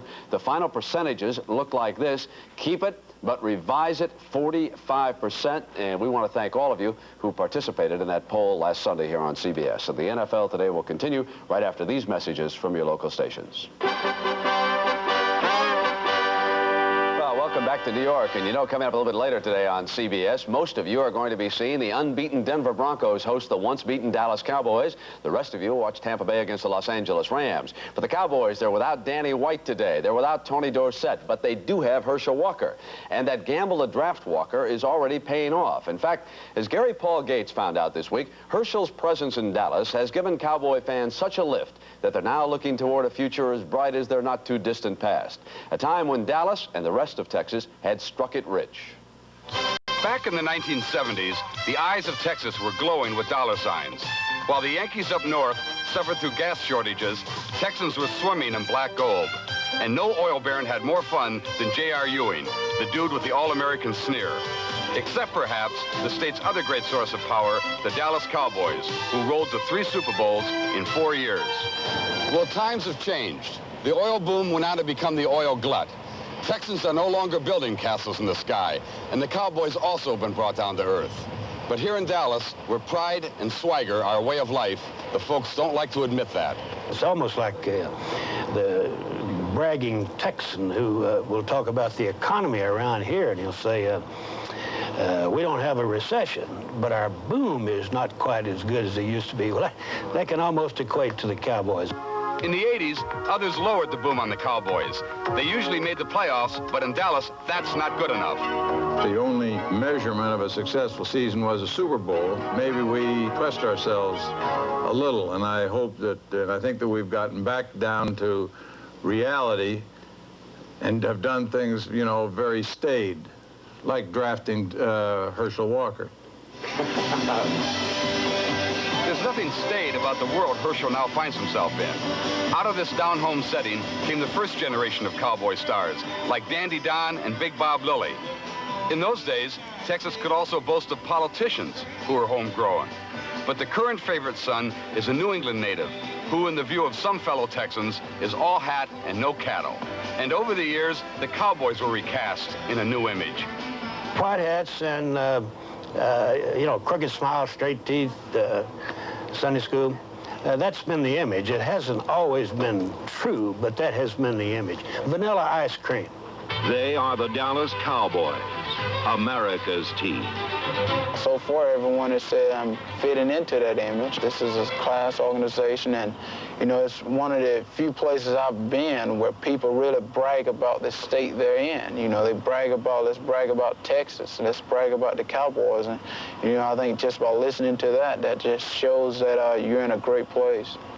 And so we asked these Midnight Cowboys what they think of their new hero. I think he's the answer to a lot of Dallas's problems in the past. He reminds me just bulldogging like Walt Garrison. I mean, he just goes after it. If we're going to be successful in the next years, I think we've got a pretty good start in a player like Herschel Walker, because he's the type that you have to have if you're gonna win the big one. For CBS Sports, I'm Gary Paul Gates. Well, Irv Cross is with us now from Denver. Irv, what do the other Cowboy players think of Herschel and that big contract? Brent, you know, it would be an understatement to say the Cowboy players and staff are ecstatic about having Herschel Walker here. Forget about the contract. They really like him. He's a personable young man. He has great work habits. He's the first one in team meetings, take notes on everything, and he's trying to do everything he possibly can to contribute to this ball club. He's a complete team player, and they love him. All right, Irv.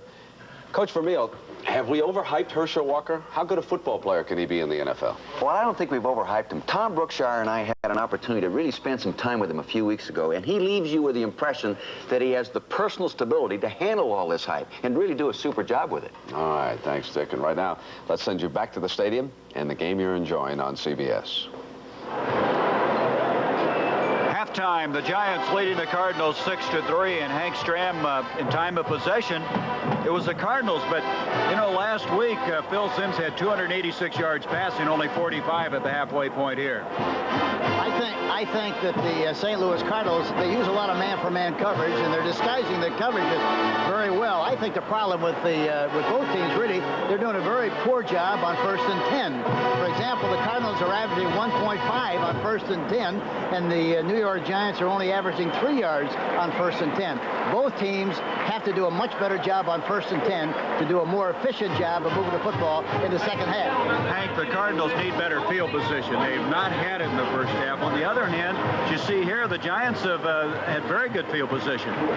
Well, that's the problem. I think that Coach Parcells has to be disturbed about the fact that, you know, good field position is important, but only important when you make points. And they haven't been able to do that. They have to take advantage of those opportunities, or else it's going to be a tough afternoon for the New York Giants in the second half. Giants looking for their 4th straight win. They lead at the halfway point 6-3. CBS Sports coverage of NFL football will continue after this message and a word from your local station. CBS Sports coverage of the National Football League is sponsored by Miller Lite. For great taste, there's only one light beer. MCI Communications for the next 100 years.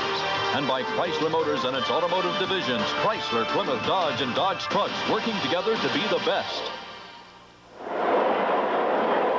Busch Stadium, St. Louis. Arapastasis will be kicking off to the Giants. McConkey along with Mark Collins back deep. 6-3. The Giants in the lead. McConkey's going to bring it out. And the former midshipman from Navy brings it out to the 20-yard line where Carl Carter makes a stop. And Bill Simms will bring his troops in there. Simms coming into this game had thrown a touchdown pass in 9 straight, and of course not getting a touchdown in that first half. You know, McConkey is basically fundamentally sound as he is, and everything that he does, it's amazing. Every time he runs to the left, he's got the ball in the wrong arm. He has it in the right arm, Gary, and you know, it creates a lot of fumble situations if you're not careful. From the 20-yard line, Bobby Johnson in motion. Joe Morris, who was shut down in that first half and continues to be shut down. Al Bubba Baker. Hank Bubba Baker's playing a whale of a game thus far. He's been all over the place.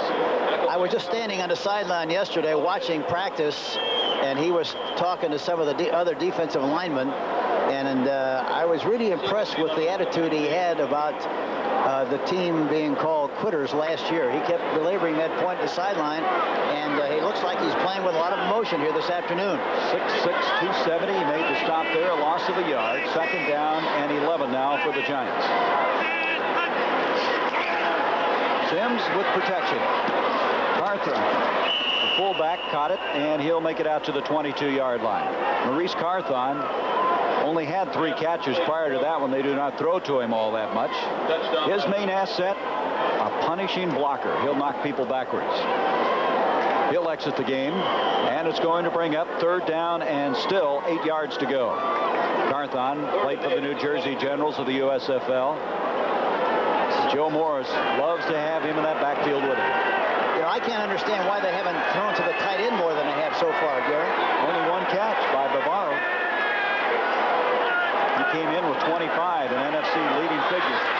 Sims, and there's what you were talking about, and they cannot make the connection. Bavaro covered very effectively by Leonard Smith.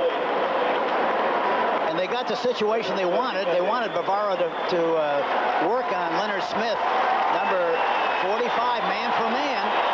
The ball was thrown a little bit high, but usually he sucks those right up. Well, the Giants, who started so effectively in the second half last week, misfire on their first series, and Bavaro doesn't say an awful lot. He just plays hard. It looked like he was slow getting his hit around that time and didn't see the ball quickly enough. Vendetta to Chaz Fox from the 31.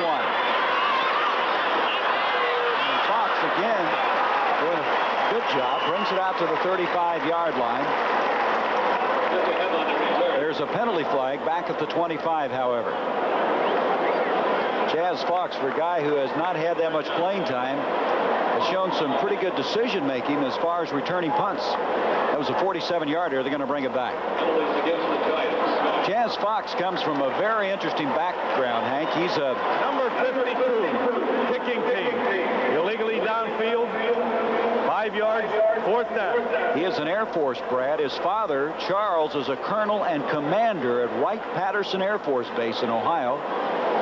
He was Furman's all-time leading receiver, was drafted in the 4th round by Kansas City, and Cardinals feel fortunate they got Chaz Fox, as desperate as they are for wide receivers. Well, you know, one thing, that's a good way to look at it, but on the other hand, they have J.T. Smith, and he was cut by the Kansas City Chiefs playing as a regular here, and now they got Fox, and he was cut by the Chiefs, so what does that say? What does that tell you? So Landetta will punt it again. Fox calls, I think that's Sikahima calls for the fair catch, and he took off afterwards. Let's look at the drop again. A little coaching here from Henry Stram on the drop of the football for Landetta. Well, it's no coaching, except it's a good observation here to see how well he drops. Look at how flat. Look at how even he drops the ball. Look at the drop. Hits it right on the instep perfectly and gets off a great kick. But he drops the ball as well as anybody I've seen in a long, long time. You know, you're one of the few coaches, Hank, that'll talk to kickers. When you go over, you love to talk to them, don't you? Visit with them. Well, nobody spends much time with kickers. They all say we don't bother the kickers because we don't want to ruin their kicking style, which I think is an excuse rather than a reason. I think he's a player on your team. You ought to do everything you possibly can do to help him. On the first down at the 45, Farrell fumbles the football. Lomax appears to have recovered it at the 36-yard line. That was Taylor that came storming through. Collins was there as well. And we have a man shaken up for the Cardinals.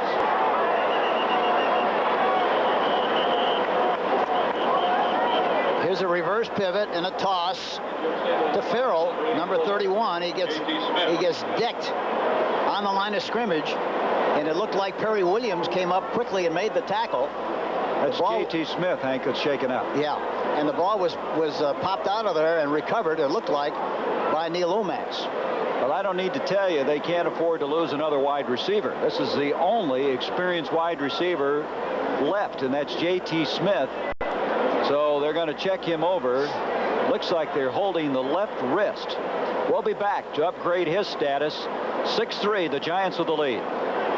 Taking that left forearm of J.T. Smith. He's come out of the ball game, and a rookie, Troy Johnson, number 87, replaces him, the wide receiver. So 2 rookies been in camp less than 12 days. Now the wide receivers for Neil Lomax. 2nd and 19. That time Taylor came in the inside. Nobody picked him up, and he got penetration, made the sack. There's a penalty flag, however. Watch him say he's lined up on the outside and goes inside. Louis Sharp and Kennard missed the assignment. They wound up blocking 2 guys blocking 1, and as a result, Taylor was wide open on the inside. Here you see him on the inside. Look at that. Kennard and Sharp both wound up blocking Leonard Marshall, and Taylor was left free on the play. Boy, he was through so quickly. Taylor's won every award possible, every honor. The NFL most valuable player defensively twice, and after that sack, it's now 3rd down and 27 yards to go. The second sack, as you can see, of the day. The Cardinals are in reverse right now. Lomax trying to get it back, overthrows his man, and it's picked off by Kenny Hill. That ball not well thrown. It was Doug Marsh that tied in on the crossing pattern at the 50.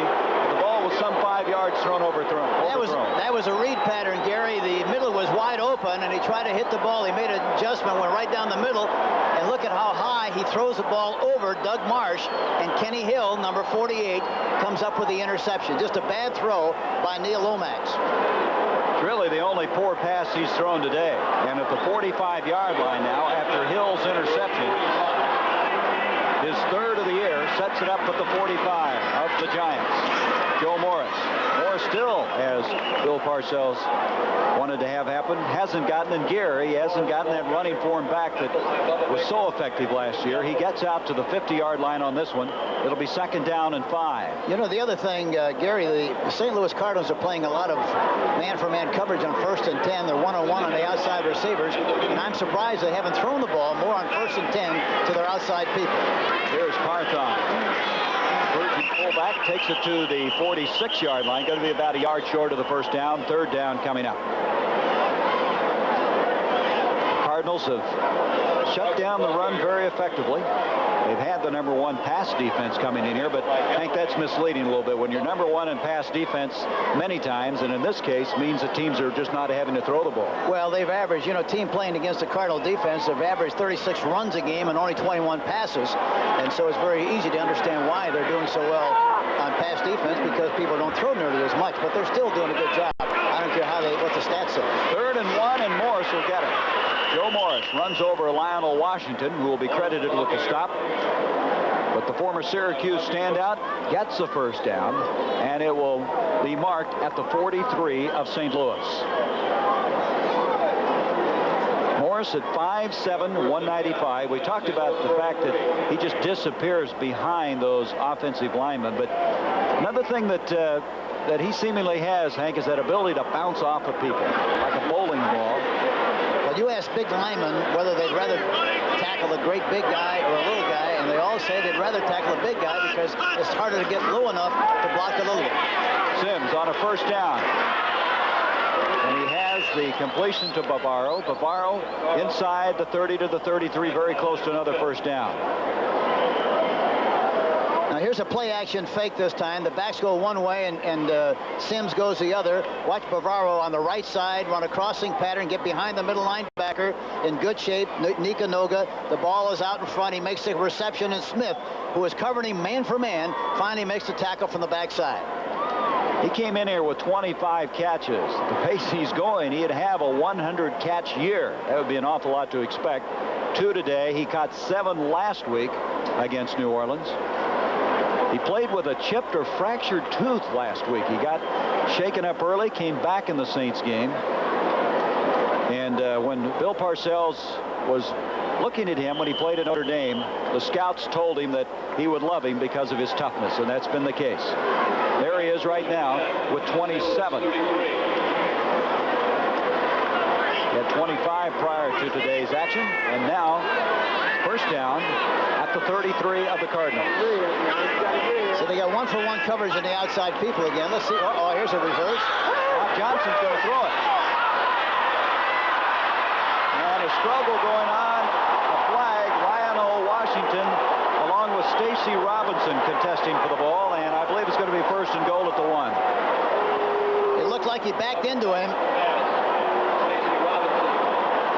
Talking about Washington, 48. Let's see what they call here. That's what it's going to be. Yep. Washington had 2 interceptions Monday night. This time, real struggle going on. Defense bumped them beforehand. 1st down. Boy, is that a costly penalty. We'll see it again. Watch 48. Here's the reverse. And now the pass. Watch Washington 48 turn and run. The ball is thrown. It's up in the air. And he backs. Yeah, he backs into the receiver. Washington does, and they call pass interference on the play. After Hill's interception, now the pass interference sets it up first and goal at the 1, and Joe Morris tests the right-hand side. And there's no indication to whether he got in or not. Giants thought he did. The officials have not substantiated that at all. Trying to find him. Joe's small, but he's not that small. There he is. Touchdown.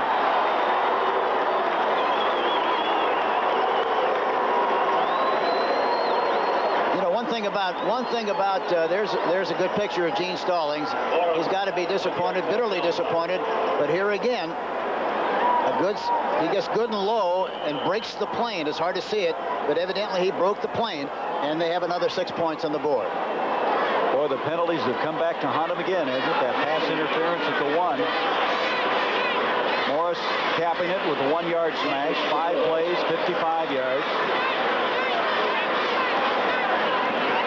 Allegra to attempt the point after, and he got it down the left-hand side, but between the uprights. 13-3 the score. 9 minutes, 40 seconds to go in the third quarter.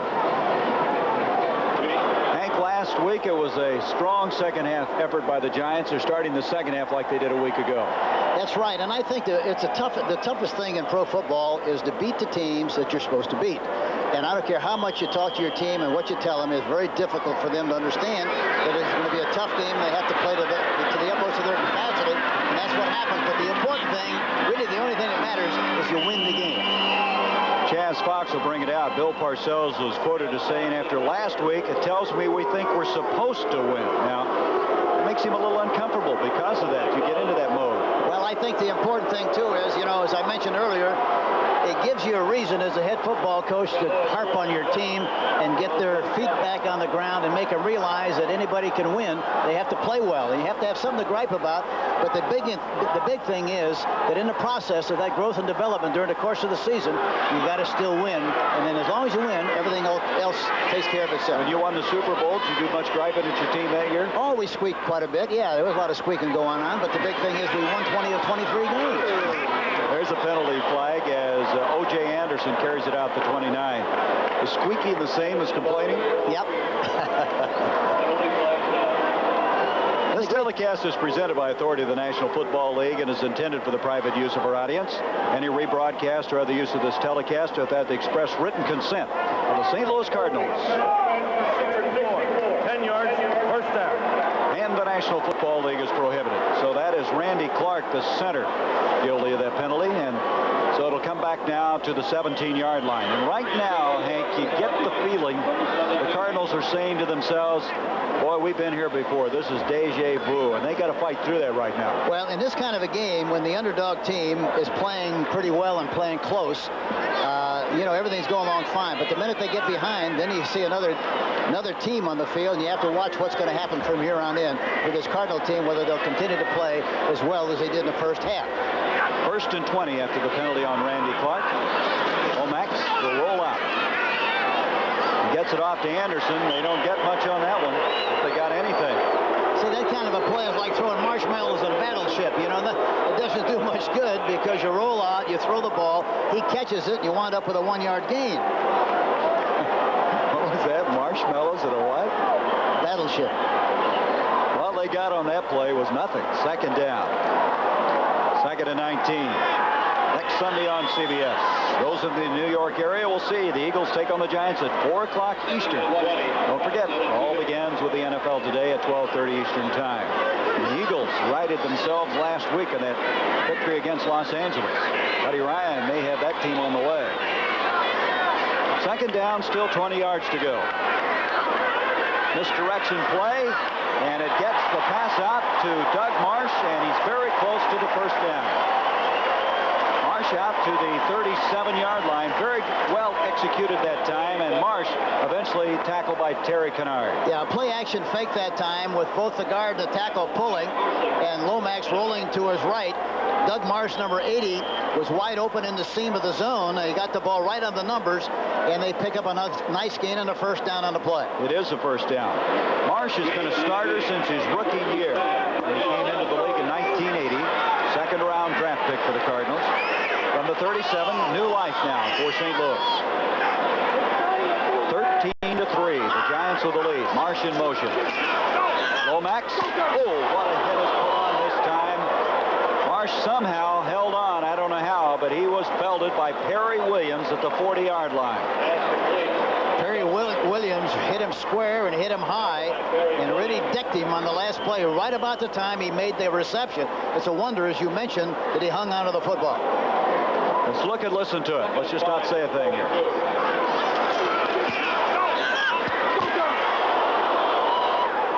That was even louder that time, wasn't it?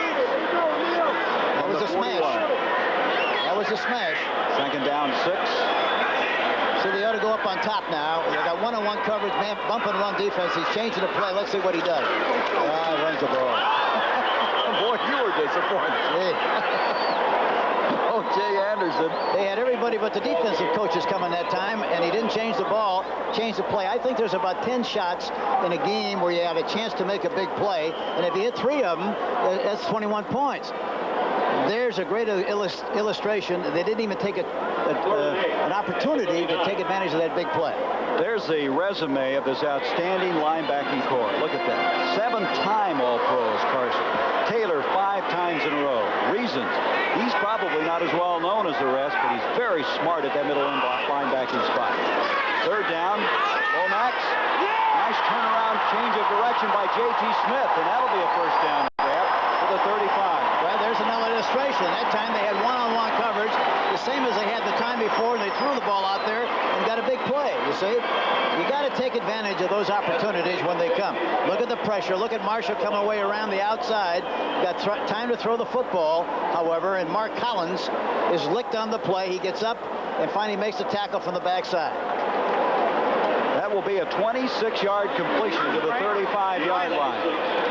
J.T. Smith, who played so well for the Kansas City Chiefs, kind of a rebirth for him since he's come here to St. Louis. In '81, he was an All-Pro. He had 63 catches for KC. At the 35, first down. Farrell running against the grain and back close to the 30-yard line. Hank, I think your point's a good one. You know, everybody talks about you play 60 minutes of football, but you only get so many plays. You only get so many opportunities with the field position. You have to sell your team on the idea that, you know, really in a game, you might get 10 or 12 opportunities for those big plays, and you got to take advantage of it. At least you got to try to make those big plays. You hit 3, you hit 4, that's 28 points. Opportunities get away from you. You're still waiting to call the play you didn't ever get to. You're right. Second down now, 5. Now here they are, bump and run again, you see? Nothing develops. And he gets inside the 30 to the 29. He got all of 2 yards, and it's down to a third down again. Gary Reasons is out of the ballgame right now. Robbie Jones, number 51, has replaced him, an inside linebacker. Third down and 4. I tell you one thing, you can't say enough about how well coordinated that defensive team of the New York Giants is. They're really a great football team. And I think any time that you play that well defensively and your specialty teams are playing well, you got a chance to win everything. You got a chance to win any time you play. And in the meantime, your offense is not hitting on all cylinders, but at least you got something to improve on. And as long as you keep winning, that's really the only thing that really matters. Defense can keep it close. Here's Lomax on 3rd and 4. He's got Chaz Fox, but he can't shake him. Good defensive effort that time, as the coverage didn't materialize very well, as coming over was Perry Williams on the play. He got a shove coming across. The official did not see it. And Fox was squeaking a little bit about pass interference, but they didn't see it, didn't call it. So Williams, who had the big hit earlier, this time gets away, as Hank said, with a little extracurricular activity. So we're going to have a field goal attempt coming up. This will be a 47-yarder by John Lee. Lee earlier hitting on one from 30 yards. And Lee says he thinks he's going to kick much better from here on in because he's finally got a holder. Prior to last week's game, he's had 4 holders: Bruner, Coleman, Austin, and Birdsong. It's Austin now, who did not hold, by the way, when he was in college. Lee's kick is on the way, and it is good.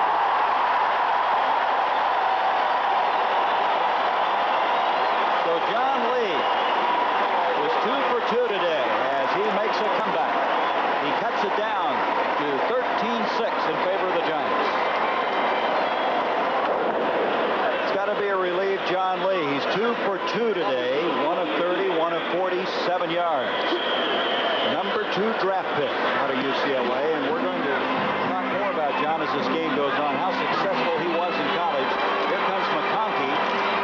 And McConkey brings it out to the 30. Talking about John Lee, if you look at his college career, Hank, it was absolutely as perfect as you could probably get. He hit such a high percentage of his field goals. Look at this. College-wise, 85, 80 senior year. Now he's picked it up a little bit. He's 4 of 8. But there's a lot involved in that. Well, you know, the thing that was interesting yesterday when I talked to him, he said, you know, in college, he said, I had a guy who was on scholarship who just snapped the ball back. I had another guy on scholarship who just was supposed to hold the ball for me. And as a result, everything was very consistent. He said, when I came into pro football, I thought it'd be the same, but really I had guys holding for me that never held before, and guys who snapped the ball who never did it before, and as a result, it's really been a problem. Now he feels, however, that everything is back, should be back in the groove, and he ought to kick very well because finally they have settled on a hold.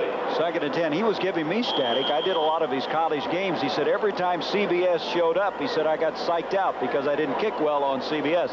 But that now has gone to the wayside. He's 2 of 2 today. No, he didn't blame it on CBS. He blamed it on you.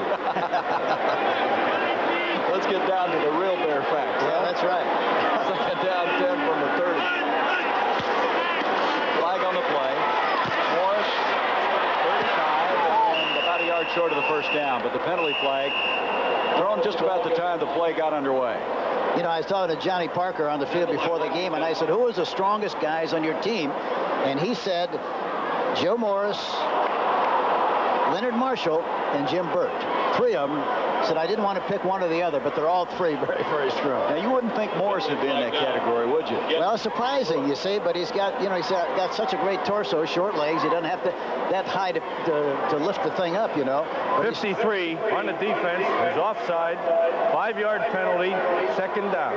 Freddie Joe Nunn guilty of that penalty. The problem is, you know, a lot of people don't believe in squats, full squats. We believed in them very strongly at Kansas City. We had a great strength coach in Alvin Roy who kind of initiated what's happening in professional football today. Johnny Parker is a student of Alvin Roy, and he's done a remarkable job with these people, but he does a lot of squatting. And remember, you can't shoot a cannon out of a canoe, and so you got to have a good base. Oh, wait a minute. You got to chase that one back. I didn't catch that one. I'll give it to you slowly the next time. 2nd and 5 after the penalty. Morris fumbles the ball at the 40-yard line. I believe it's been blown dead. Yep, down at the point of impact, just short of the 40-yard line.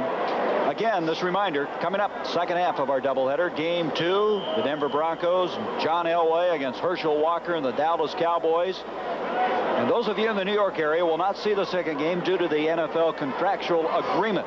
Danny White not going to play. Tony Dorsett is questionable as Denver off undefeated in the early going. And the Cowboys, of course, have handed the Giants their only loss thus far this year. 3rd down and a yard to go.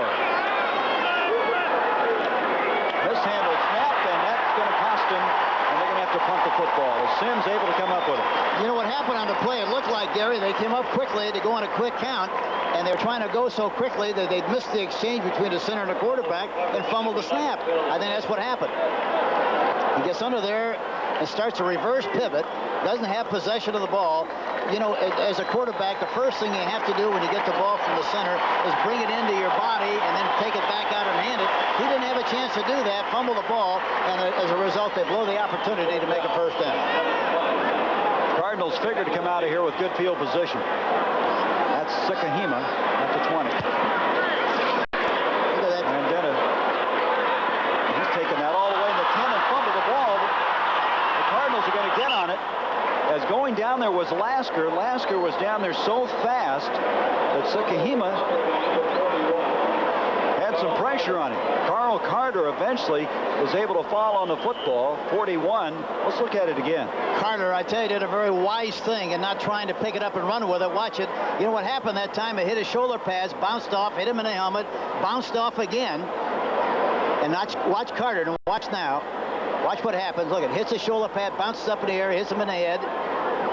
Now watch Carter very wisely, number 41. He didn't try to pick it up. He just lies on the ball, and he has possession, 1st and 10. But not good field position.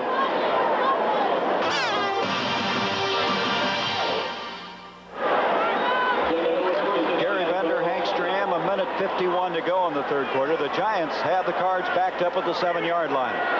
They're in double tight end. Now they reduce it. This would be a good time to try to get something up on top. They're man-for-man coverage and try to get a big play from down in this territory. Let's see what they do. Nope, counterplay. This time, Anderson brings it out to the 10. There's a penalty flag. We may have a face mask on that one.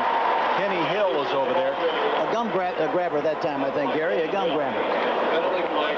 It'll shake your gums up a little bit, won't it? Yeah, face mask. That'll be a break for the Cardinals. That'll give them the first down, or what? Face mask defense on the tackle. It's a 5-yard penalty. Added to the end of the run. Will repeat first down. Watch the right guard and the right tackle pulling on the play. Lance Smith, number 61, pulling, running to the outside. Is able to use his straight arm because he's got the ball away from pressure. There's the face mask penalty, and they get a first down on the play. They didn't get a first down. The penalty wasn't enough, Hank. So it's first down and a yard to go. I thought that as well. But 5 yards tacked onto the run was not sufficient to be a 10-yard gain. So it's first and a yard. And they will go for that first down. Farrell trying to get it. Kind of had it down to play with their coach, but they wanted to try to get a new series going for him. Advancing it out, it will be second down. They didn't get it. Second down, less than a yard to go. That punt a while ago, we should go back. Lendetta's punt, that last one that was handled by Sukihima, was 57 yards. He's averaged 48.6 today. And the hang time was 5.45. I tell you, he's really a fantastic kicker. Got a great temperament, too, for a kicker. Talking to him on the field before the game. He knows exactly what he wants to do and how to do it. And has a terrific disposition. On a second down, in a matter of inches, Womack going to throw it to Chaz Fox, but no connection is made. You know, Gary, one thing about Lomax that I've noticed, I think sometimes you're not careful. You don't know who you are and what your abilities and skill are. He came into the league with great running escapability skill and put a lot of pressure on defenses. And all of a sudden, then you never saw him run very much. And even now, he does not run nearly as much as I think he should, because, you know, everybody's defense on the offensive part of the football team, except one guy, and that's the quarterback. And there has to be a time where he's going to make some big plays on his own, you say. But he is not doing that for the Cardinals. He stays in the pocket, basically, and even when he runs with the express purpose of throwing the football. Of course, if you had a Roy Green and a Pat Tilley out there, you might feel that they could run back and get open on those kind of plays. Maybe he doesn't have that confidence of those other guys. Well, that's the case. That's the point I'm making. And then he should run the ball more than he has. See, did they get the first down here? On a third down and less than a yard. So they tried 2 smashes straight ahead. Neither one of them produced a yard. They're going to have to measure, I believe. I think as good as this defense of the Giants is, really, that you have to use some misdirection. You have to keep them off balance a little bit with something other than just plain vanilla shots straight at the defense. Well, Neil Lomax told us they're a little bit vanilla right now due to the fact of the inexperience of the wide receivers.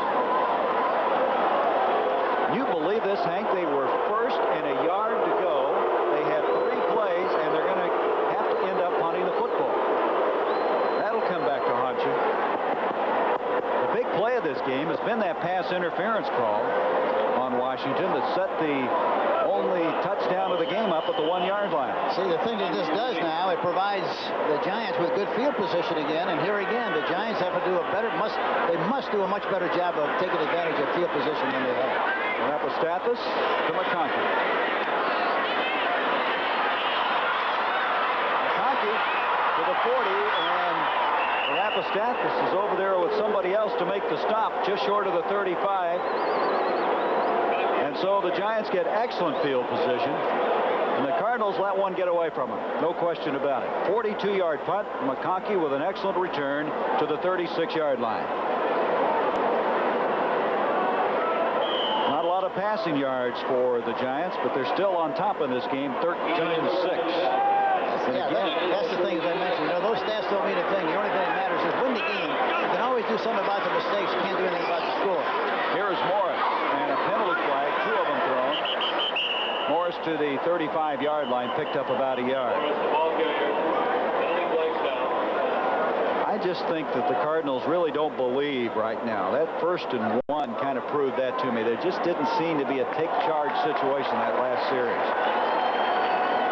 that's to be expected. You're 0-4. Things are not going well. Well, that's a challenge to your offensive line. You know, you got a Holding. a short yard or a half a yard or inches to go. Somehow, some way, that offensive line has got to come off the ball, get a surge, and you got to make the yardage. They just haven't been able to do that. This penalty against the Giants, a holding call, 10 yards, moves it back now to the 47. It was Nelson and Bavaro both called for that. And we have come to the end of the third quarter with the score. The Giants 13, the Cardinals 6. We now pause for a word from your local station. CBS Sports coverage of the National Football League is sponsored by Hewlett-Packard, the people who turn your business computing problem into a business computing solution. RCA technology that excites the senses. And by Transamerica for insurance and financial services, the power of the pyramid is working for you. The Giants have it, first down and 20. Sims back, penalty flag. The catch is made by Bob Johnson at the 35-yard line. Lionel Washington making the stop. But the penalty flag back at the 45. Got to be holding, I would guess, from where they threw the flag. Anytime you see it thrown back there, it's a holding penalty. So the Giants now having some problems mechanically. That's 2 penalties on this series. They had a first and 20 prior to this one.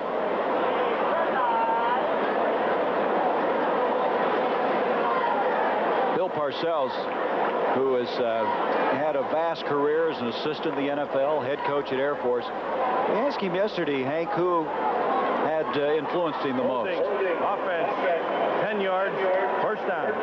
He said it was his high school basketball coach, Mickey Corcoran. Said he gave me an attitude of just getting it done. He says so often people have rotating excuses, but a high school basketball coach, interesting, you never know who's going to influence you the most. Well, you win and lose for the same reasons at all levels of competition. There may be a difference, you know, who you talk to. If they're successful people, they're going to all tell you basically the same thing. First and 30, Nikanoga over there to make the stop, the Hawaiian, and we had an interesting story about this guy. Well, Nikanoga, you know, talking to him yesterday, last year I said, Nika, what do you do during the off season? He says, I get ready for the next season. So when I talked to him the other day, I said, well, what did you do from last season to this season to get ready for the season? Well, he said, I work out 6 days a week for 3 hours a day, and sometimes I get mad at my wife because she doesn't let me work out. I got to run some errands, and I really get mad about that. He said, but that's what I do during the off season. What a guy. He looks mad all the time to me. Well, when he started talking about being mad at his wife, I backed away with it. He's going to get back at me. On a second and 31, Joe Morris gets a bunch of it back to the 45. Larry Wilson, who's the director of their pro scouting for the Cardinals, told me, he said, the first 2 years that Noga reported to camp, they found him sleeping in the lobby. And he came up to him and he says, why do you sleep in the lobby?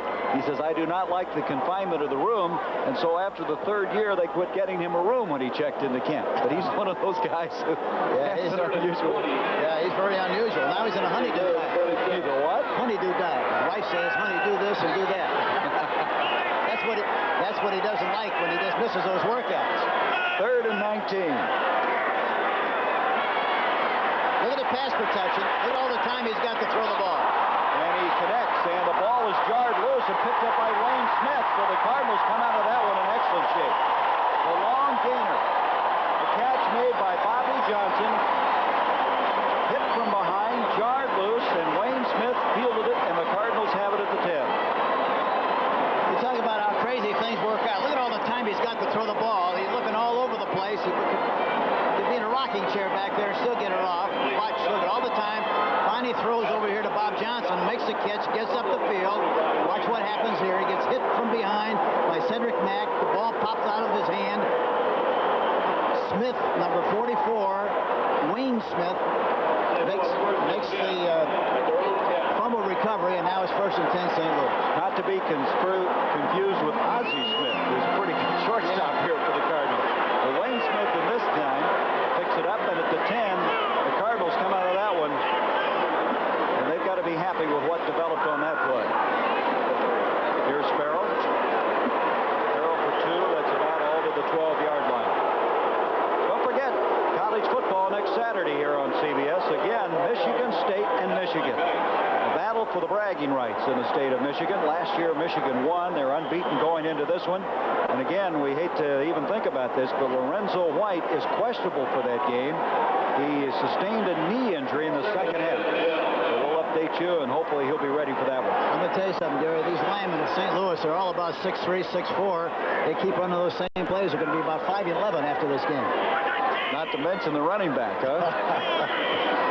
Second down now, 8 yards to go. Farrell in motion. This is O.J. Anderson. And Otis takes it to the 15-yard line. Perry Williams reading it effectively, and it's going to be a third down and still 5 yards to go. If I were Coach Parcells, I'd be concerned because right now, even though they're doing a good job of containing the Cardinals, they're still just one play from being back in the game. It's a very dangerous situation to be in, especially in a game where you're supposed to be winning the game big. So the Cardinals on a third down will go to the shotgun this time. 3 wideouts on this play.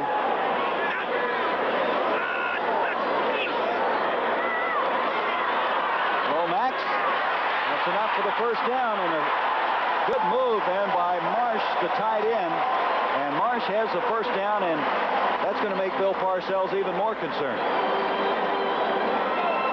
Doug Marsh comes off the line of scrimmage, number 80. There you see him in the slot with Banks covering him one-on-one. He gets Banks turned to the inside, breaks outside. The ball is low, but he makes the catch, gets up the field, and picks up about 7 more yards on the play. They had him split out on that play. Using some of his experience, he has 4 catches, you can see. Well, Banks, you know, they're trying to cover him one-on-one, and that's a tough assignment for a linebacker. First down at the 28. Chaz Fox in motion. Anderson will advance to the 30-yard line. O.J. Anderson, 5 100-yard days in previous contests against the Giants. We mentioned he was trying to approach 8,000 yards rushing in his career. Closing in on Larry Zonka in the all-time rushing list. He needed 138 yards in the top 10 to move in the top 10 all-time. The way that defense of the Giants is chasing, somewhere along the line when they get better field position, they've got to run a reverse, some kind of a misdirection play that give them a chance to make a big play. Lomax 13 of 22 now for 140 yards. Mishandled snap. I don't know how you can do that in professional football. I really don't understand that. I really have no tolerance at all for that, do you? That's the second time we've seen it today. It'd be different if the center had to snap the ball back like he used to in a single wing, but the quarterback's right underneath there, you know, and he's telling them where his hands are and everything, and they still can't make the connection exchange between the center and quarterback. That's hard to believe. Now, Dawson never had any trouble doing that? You know, I'm sure, if, you know, be honestly involved in it, I'm sure that there were times when that happened, but very, very few times that ever happened with our football team. We used to spend a lot of time off season just between the center and the quarterback making the exchange. Frank Leahy used to say, you know, I want to do that during the off season so much that the quarterback's hands will bleed. That's how much they worked out. On a third down and long yardage, Lomax will be sacked for a loss. That's Leonard Marshall, who led everybody in that department.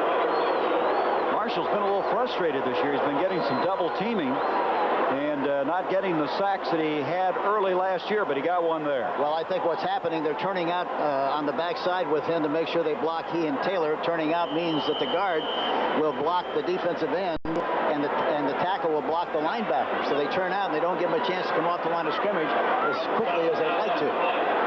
He's earned some respect, and he's, as an end result, being paying for it, trying to get to the quarterback. That time he did. Well, that was almost had a block. Just barely got it underway. And Conkey will be dropped at the 36-yard line. Let's look at the block. It was Andy Heddenhank who almost got to the ball. I couldn't tell again whether he got too deep, but here again, see, he didn't spread out. You got to lay out horizontal to the ground if you're going to block a kick. He was too vertical that time, and that's why he didn't get out in front enough to block the kick. After the fact, they won away from home. Joe Morris that time off the right-hand side. We have 8 minutes, 48 seconds left in this game. 13-6. The Giants lead the Cardinals. Giants beating St. Louis twice last year. And the ball will be now at the 42-yard line. 2nd down and 6 coming up. Attendance today, 40,562. This will be the 4th in a row if the Giants win here. And then it's Philadelphia at home. Then they go to Seattle. In motion is Solomon Miller. Morris again. And Morris is close to the 45-yard line, a couple of yards short of the first down, bringing up 3rd. It's very obvious, talking to Bill Parcells yesterday, that he wanted to get the running backs a lot of work because they missed some practice, specifically Joe Morris. They want to get him back in the groove, get him back in a rhythm, back in sync, and they're going to use as many running plays, I'm sure, as they possibly can to try to improve that relationship with the offensive line and the running backs. Joe has one 100-yard game this year, 110 against the Raiders. He was 6th in the NFC in rushing coming into today, despite missing last week. 3rd down and 2. Morris going to try to pick up the first down, and he did, but there's a penalty flag. Did you see how he kind of squatted under on that play? He used that 5'7" stature to good accord. Well, he was about 3'5" going through that hole that time, as low as he was. But I think there was a holding penalty on the play. Again, anytime you see that flag drop in that area, it's holding. That's what it is. It's against the Giants, so the first down will be negated, and they'll go the other way. Well, I think you said it well. When you're Bill Parcells' team, you didn't want the Cardinals to stay this close this long, especially when you're on the road. Holding. Offense, number 65. 10 yards, 3rd down. See, the other thing you don't want to do when you're playing away from home, you don't want to get the crowd to get involved in the game, and this crowd's been in the game all afternoon. They squeaked a little bit during the course of the game, but overall they've been pretty good and pretty receptive to the St. Louis Cardinals, and that's one thing that when you visit another area, you want to get them out of the game as soon as you can. Giants have had 7 penalties for 50 yards. That's something that Bill Parcells will squeak about when they get into the film session this week. I'm starting to talk like you, Coach. 3rd down now, 12. Thank goodness. Here's Sims. Bobby Johnson and broken up by Lonnie Young. Close, but they didn't get it. Let's go to New York. Here's Brent Musburger. Well, Gary, the wide receiver who's having a monstrous day is Keith Ortego of the Chicago Bears. 6 catches for 157 yards. This one for 58 yards, and he and Jim McMahon hook up for the touchdown that makes it 20-0. Bears with the lead, about 10 minutes to go. Let's go back to Gary and Hank. All right, Brent. Ortego was battling for his life to make that Bears final cut, and what a day he's having. So they miss on that 3rd down. Landetta hits it very high. Sikahema has this one. He probably had a chance for a run back there. Very conservatively, he called for the fair catch, and the Cardinals have it at the 20. I think that ball came down with some ice on it. He kicked it high, didn't he? Didn't he? 45-yard punt will set it up at the 20. So the Cardinals still in this football game with 7:09 left to go. Busch Stadium, St. Louis, 7:09 to go. The Cardinals 80 yards away. They trail by 7. I don't think they're going to win the game, run out the middle like they've been doing, Gary. They've got to do something to disjoint that defense a little bit and take some chances to get back in this contest. You get a little concerned about that, the way they've been trying to do that. Let's see what they do here. Lomax disappears from sight, gets rid of it somehow to Farrell, and they get a yard or two. Harry Carson over there. Carson just seems to get better with age. 7 times in the last 8 years he's been in the Pro Bowl. Farrell ran like he had snowshoes on that time. It took a long time to get started. I think the fact that he had the flu during the week has weakened him a little bit and slowed him down. The snowshoes are tough to run in, Coach. 2nd down and 8. Lomax that time was lucky to get rid of the ball. He didn't even appear in sight there for a while, and all of a sudden he shovels one out. There's his stats for the day, the 1 interception. 2nd down, 8 from the 22. Pressure put on. Martin was in his face, but he got it off to Farrell, and the flu-ridden Farrell is very close to the first down, and in fact, I believe he's got it. Pass complete, World Farrell. Tackle by Collins. See, they fake a play action again this time and get Farrell into the flat. He throws the ball right over the top of Martin. Talking about Lomax, it's a wonder he got rid of the ball as well as he did, because Martin was getting good penetration and was right in his face on the play, number 75. So a first down to the 32 now for the Cardinals. 5:44 left in the game.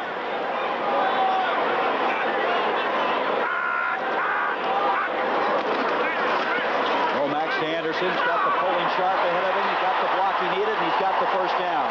Boy, Louis Sharp did a fine job on that play. That was a counter play. Louis Sharp, number 67, the left tackle was pulling to his right and really threw a great block in the open field. Watch the block that he makes to provide good running room for Anderson. Watch, here he comes. Look at 67. Good running position, pumping the arms, good and low, makes a good shot on Kenny Hill, number 48, that provides a running room for O.J. Anderson. 6'4", 260, running like that in the open field. You can see why Kenny Hill just went down and tried to take the block on as best he could. First down now at the 45. Lomax to Anderson again. Banks, boy, what a great player he is. Well, of course, you know, they're all doing such a great job, and Banks has really improved a great deal from a year ago. I guarantee you that. Banks, number 58. Watch him, number 58, coming across, reading the play, eludes the block, gets to the inside, and makes the tackle. See, the linebacker, the back had good position on him, but he gave him a little dipsy-do inside and made the tackle. They just close on you. Banks, the leading tackler coming into this game. He had 11 solo tackles this year against the Raiders. Third-year man out of Michigan State. From the 47, second down now, 7 yards to go. They got to get the ball to go tight end a little bit more than they have to. Doug Marsh. Anderson into the giant end of the field, close to another first down. He's approaching 8,000 yards now in his career with that run. Let's see if he got the first down. I guarantee you, Anderson, had he been playing in Los Angeles or New York, there it is, 8,001, Hank. Go ahead. Had he been playing in Los Angeles or New York, or a team that won consistently, everybody in the country would know an awful lot more about Anderson than they do right now. Well, the next step is to move 10th all time. He needed 138 yards to go ahead of Larry Zonka. Third down, they were a yard short from the 46 of New York.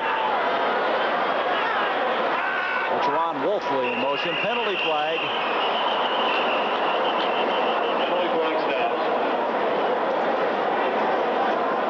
Was that too much time? What I'm wondering.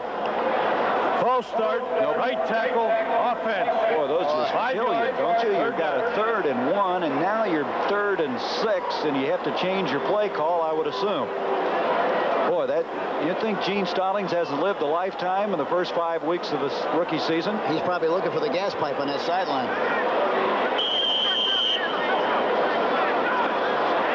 From the 49 now, 3rd down and 6.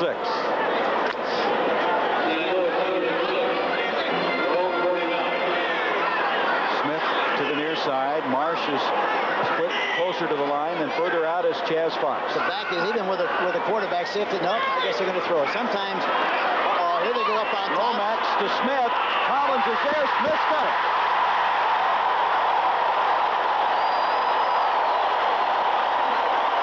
You can't cover it much tighter than that, and still J.T. Smith made the catch. You can't cover it any better than that. You can't throw it any better than that. He put the ball. You talk about putting it right on the money. Look at this. He makes a little move, and he doesn't get much of a bump on him. Talking about Collins.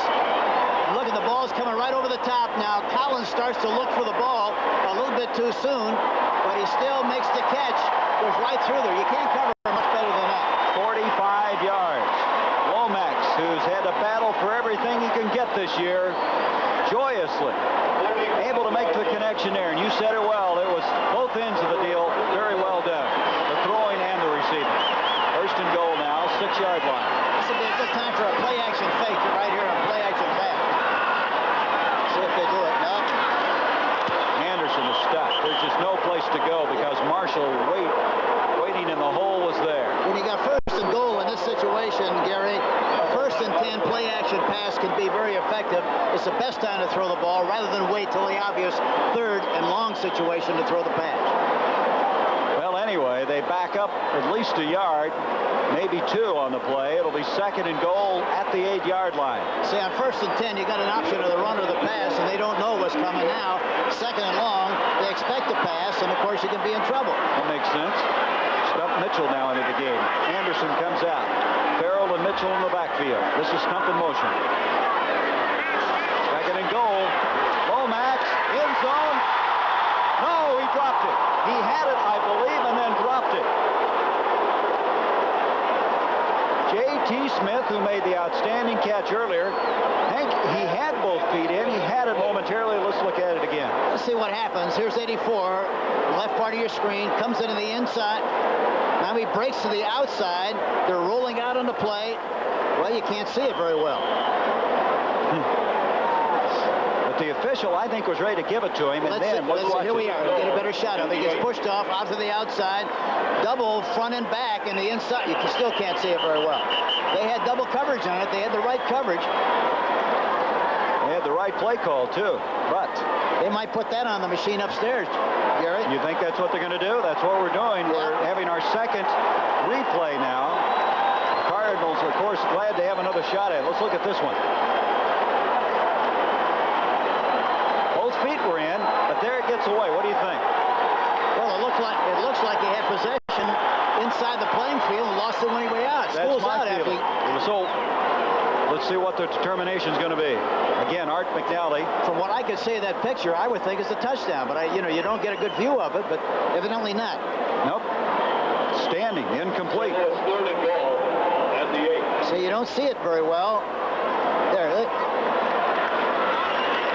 I don't think he had it. The only thing is, they must not have had possession of it when he went out. Had he had possession, you have to have both feet in and also possession. And from the angle we saw, you couldn't tell whether he had that possession.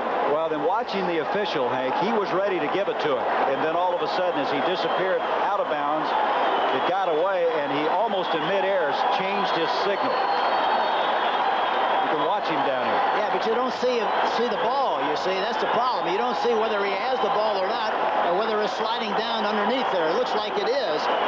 And as a result, he doesn't. You've got to have both feet in and possession, and evidently he did not have possession. Well, if it doesn't count, it's 3rd and goal at the 8. Taking a long time, Hank, to determine what could be a touchdown. The only question here is, did he have possession? There's Art McNally, still looking at it. Yep, Art McNally up there. Supervisor of officials in the NFL. Let's see if we can see the possession part of it. But you can't, you see. You really can't see it from that angle. But that's the question. Did he have possession or did he not? Definitely the first part of it, the feet were in.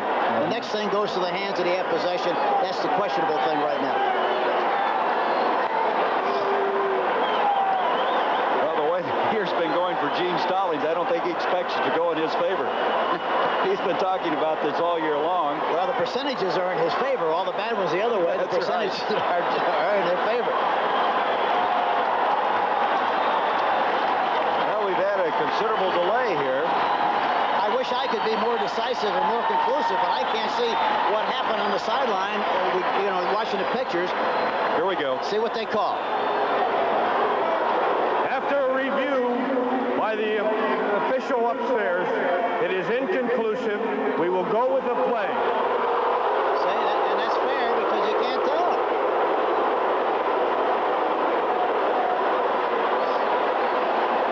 See, there again. There you see the ball. Now he's got both feet inbound, and he has to have possession of the football before he goes out. And you can't tell whether I don't think you can tell, and it looks like the ball is sliding through, which means he didn't have possession. I don't think he had possession. I really don't. No, the initial point was that you keep watching their replay, and you can certainly doubt yourself. 3rd and goal at the 8. We'll see if it's going to be a significant call. Lomax, incomplete. So now it's 4th and goal from the 8. Intended for Marsh, the tight end.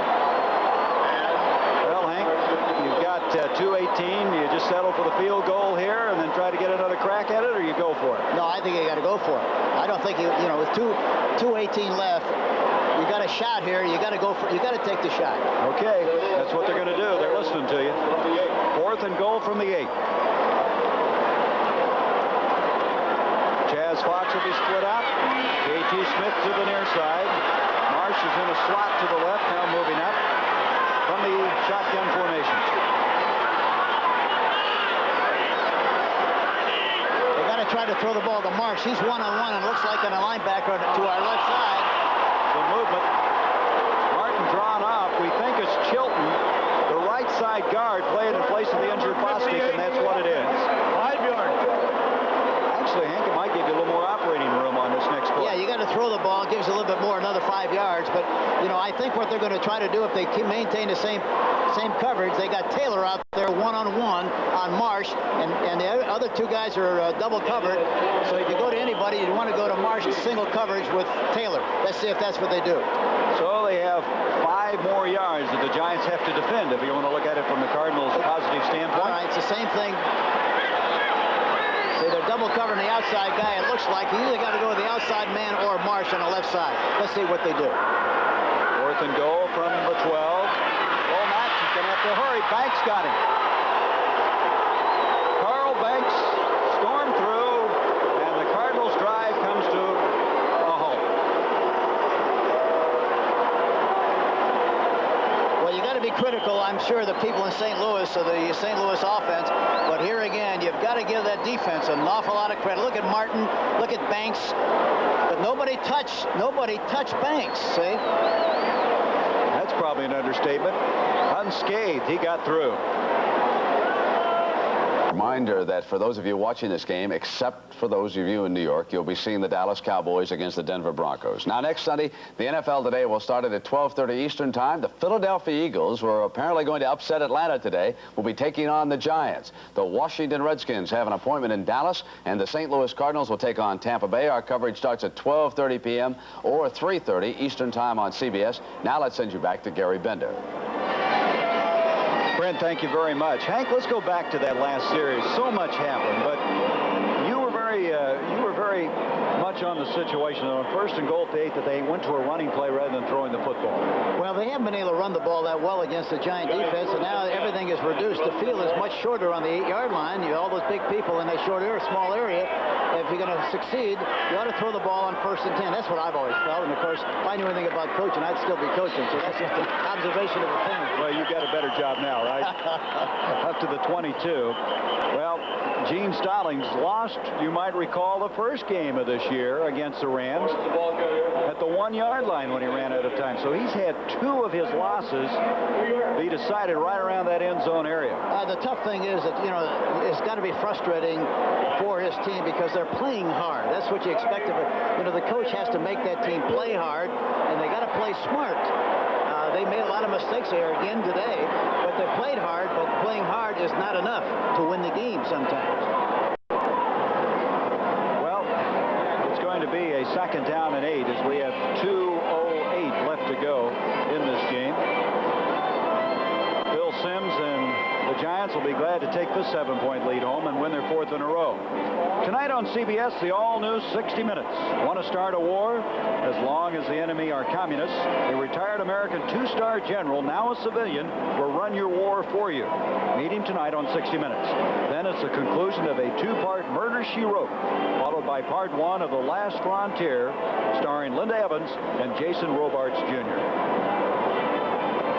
Murder here today for the Cardinals. Yeah, it really has been, but I tell you, you got to be impressed with that New York Giant team. And I talked to Billy Belichick, the defensive coordinator of the Giants, last night, and he said, you know, we're going to make them play football, and we're going to make them earn everything they get, and that's exactly what they've done here this afternoon. They've made them earn everything, and that hasn't been enough to get the job done. You got to win games like this, don't you, Hank, to get the Super Bowl? Yeah, it doesn't make any difference. Just as I said, I hate to belabor the point, but just win the game. Don't worry about anything. Just win the game, because you can always do something about the mistakes. You can't do anything about the score.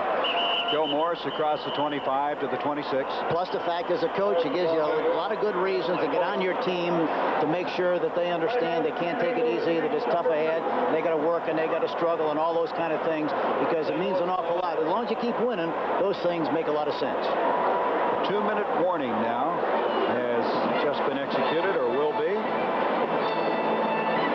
we have game 2 of this doubleheader coming up. Dallas and Denver, key interconference matchup. Denver hosts this guy, Herschel Walker. He just gets better every game. Walker, of course, was so tough on the Giants in the first game of this year, and John Elway, I don't think there's anybody any better in the National Football League playing that position. That's next.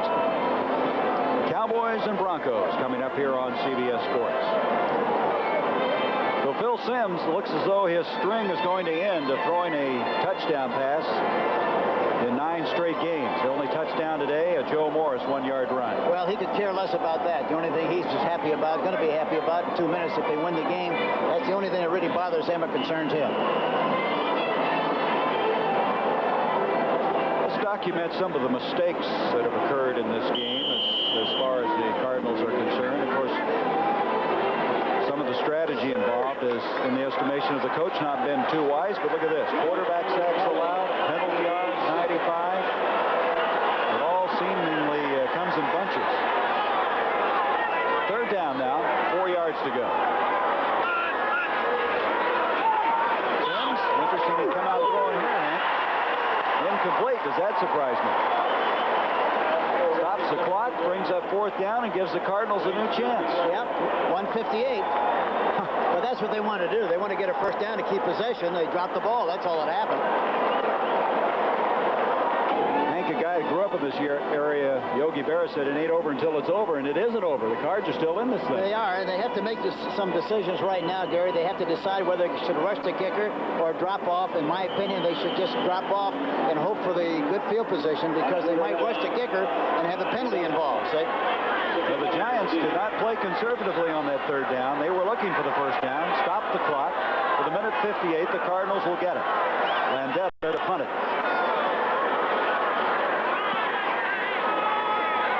Sikahema backpedals, fumbles it at the 30, gets to the 35, and he gets a very fine return to the 41-yard line with a minute 47 left.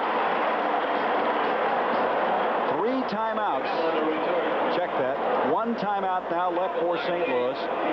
The line of scrimmage will be the 41-yard line with a minute 47 left to go.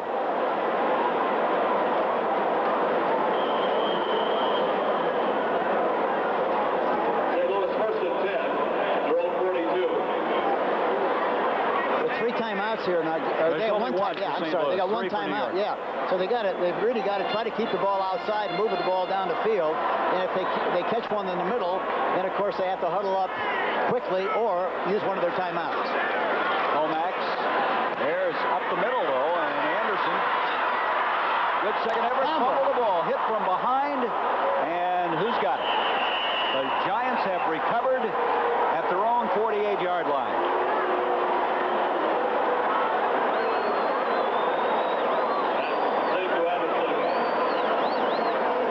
Gene Stallings is going to have to wait another week to pick up his first NFL victory. They will go to Tampa Bay next week. Not showing a lot of emotion there, but boy, he's got to be churning inside. Well, of course, here again, you have to give the New York Giants an awful lot of credit. They made the reception, and they knocked the ball loose from a very outstanding running back, Otis Anderson. And but here again, that was a great job on the part of the defense of the Giants. At the 48 now, they'll just kill the remaining time. St. Louis with only 1 timeout. Simms going down. That's the other problem, Gary, I mentioned. You got to try to throw the ball outside. You throw it in the middle. There's so many people around the middle area that if you do have a problem like the one that just existed or a tip ball, you're going to wind up with an interception or a fumble recovery. I was surprised that they threw the ball inside on the very first play with only 1 timeout left. For those in the New York area, next Sunday it'll be Buddy Ryan's Eagles against the Giants. And you know, the Eagles last week jumped on top of the Rams 34-0 after losing their first 3 games. And This game shapes up now as is going to be a real struggle. Well, a lot of people have the wrong impression about Philadelphia. You say they lose for their first 3 games, but they're just learning that 46. They're responding very, very well to Buddy Ryan. We saw them last week, and they played extremely well against the Rams. They're going to have a lot more success than people thought they were going to have, and they could be very effective from here on in because they've got a lot of good football players, a great defensive line, 2 good running backs, an excellent tight end in Spagnola, a fine quarterback, a good defensive backs. They could be dangerous.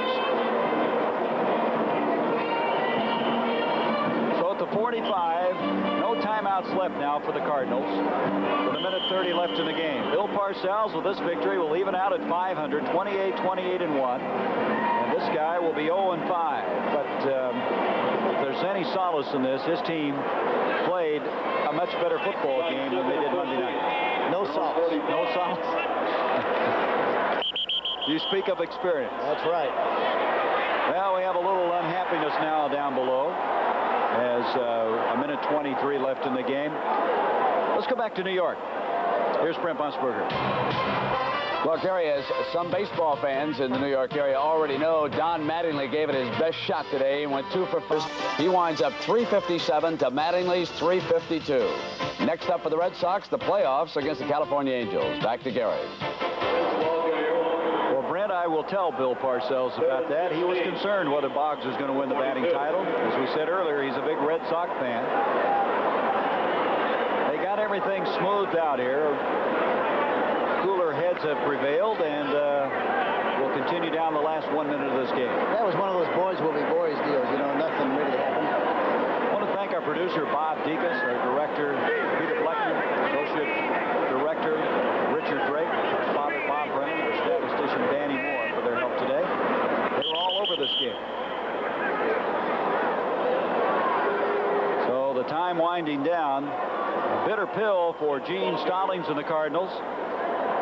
Tampa Bay coming up next for them. The Giants doesn't get any easier with Philadelphia and Seattle, but Bill Parcells' team now has won 4 in a row, 4-1 on the year. I reiterate again, Gary, watch the Eagles because they have a lot of potential. They're going to create a lot of problems for teams. I don't think you need to tell that because Bill was convinced this was going to be a tough game. You won't have to tell him that next week will be that way. Well, I've seen this guy grow a lot. I went to school with Bill Parcells, and what an outstanding coach he is and is becoming. We spent a couple hours visiting with him, and it was a very informative time to kind of pick his brain and to see where he's coming from and the years of maturity. The Giants, who were favored to win this NFC East by most people at the start of the year, still will be a game back of the Redskins, who won today. Denver and Dallas will be coming up next. The Giants have got the clock stopped with 7 seconds to go. Elway and Walker, there's a couple of headliners, huh, Coach? Well, Elway is really a franchise player, and he's getting better and better all the time. I think he's going to be one of the great quarterbacks of the National Football League.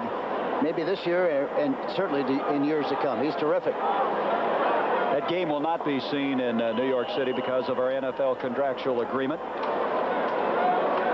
Next week in New York, you'll see the Eagles and the Giants. Last 7 seconds. Giants 4th and 19 at their own 35. So the Giants, who last year defeated the Cardinals 27-17 and 34-3, going to pull this one out and go back to the city, the 13-6, and here's Sims throwing the football. Why in the world did they throw the football? Now they have 2 seconds left.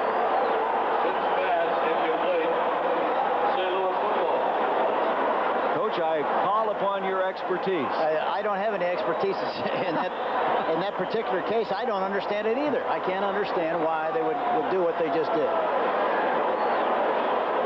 Well, with 2 seconds left now, it's going to give the ball to the Cardinals. The Cardinals are going to have it at the 35-yard line. Well, they've got a chance for one of those Big Ben plays here. There's the update. Washington winning today. That's incredible. I can't understand it either. I absolutely, and it's mind-boggling. They've got a crack at pulling this game out on the last play of the game. There's movement again. Very sharp. Holy cow, that was a costly penalty earlier. They had a movement when they were inside the 10. And he's too big to hide. Yeah, he tried to hide. Start, number 67, offense, simulated the start of a play. Well, Hank, when we leave this game, I'm going to have you explain why they did that. We've got to think about this one. No, don't ask me. Ask Parcells. I didn't throw the ball. Ask him why they did it. Well, anyway, wouldn't this be something if the Cardinals here from their own, or from the Giants 40, could pull this game out? Maybe they threw with the idea they hoped they would intercept it and the game would be over. Lomax, last gasp effort, not well thrown, up and broken up, and that'll do it. So an unusual finish to this game. Mark Collins defending on the play. So once again, the final score, the New York Giants 13, the St. Louis Cardinals 6.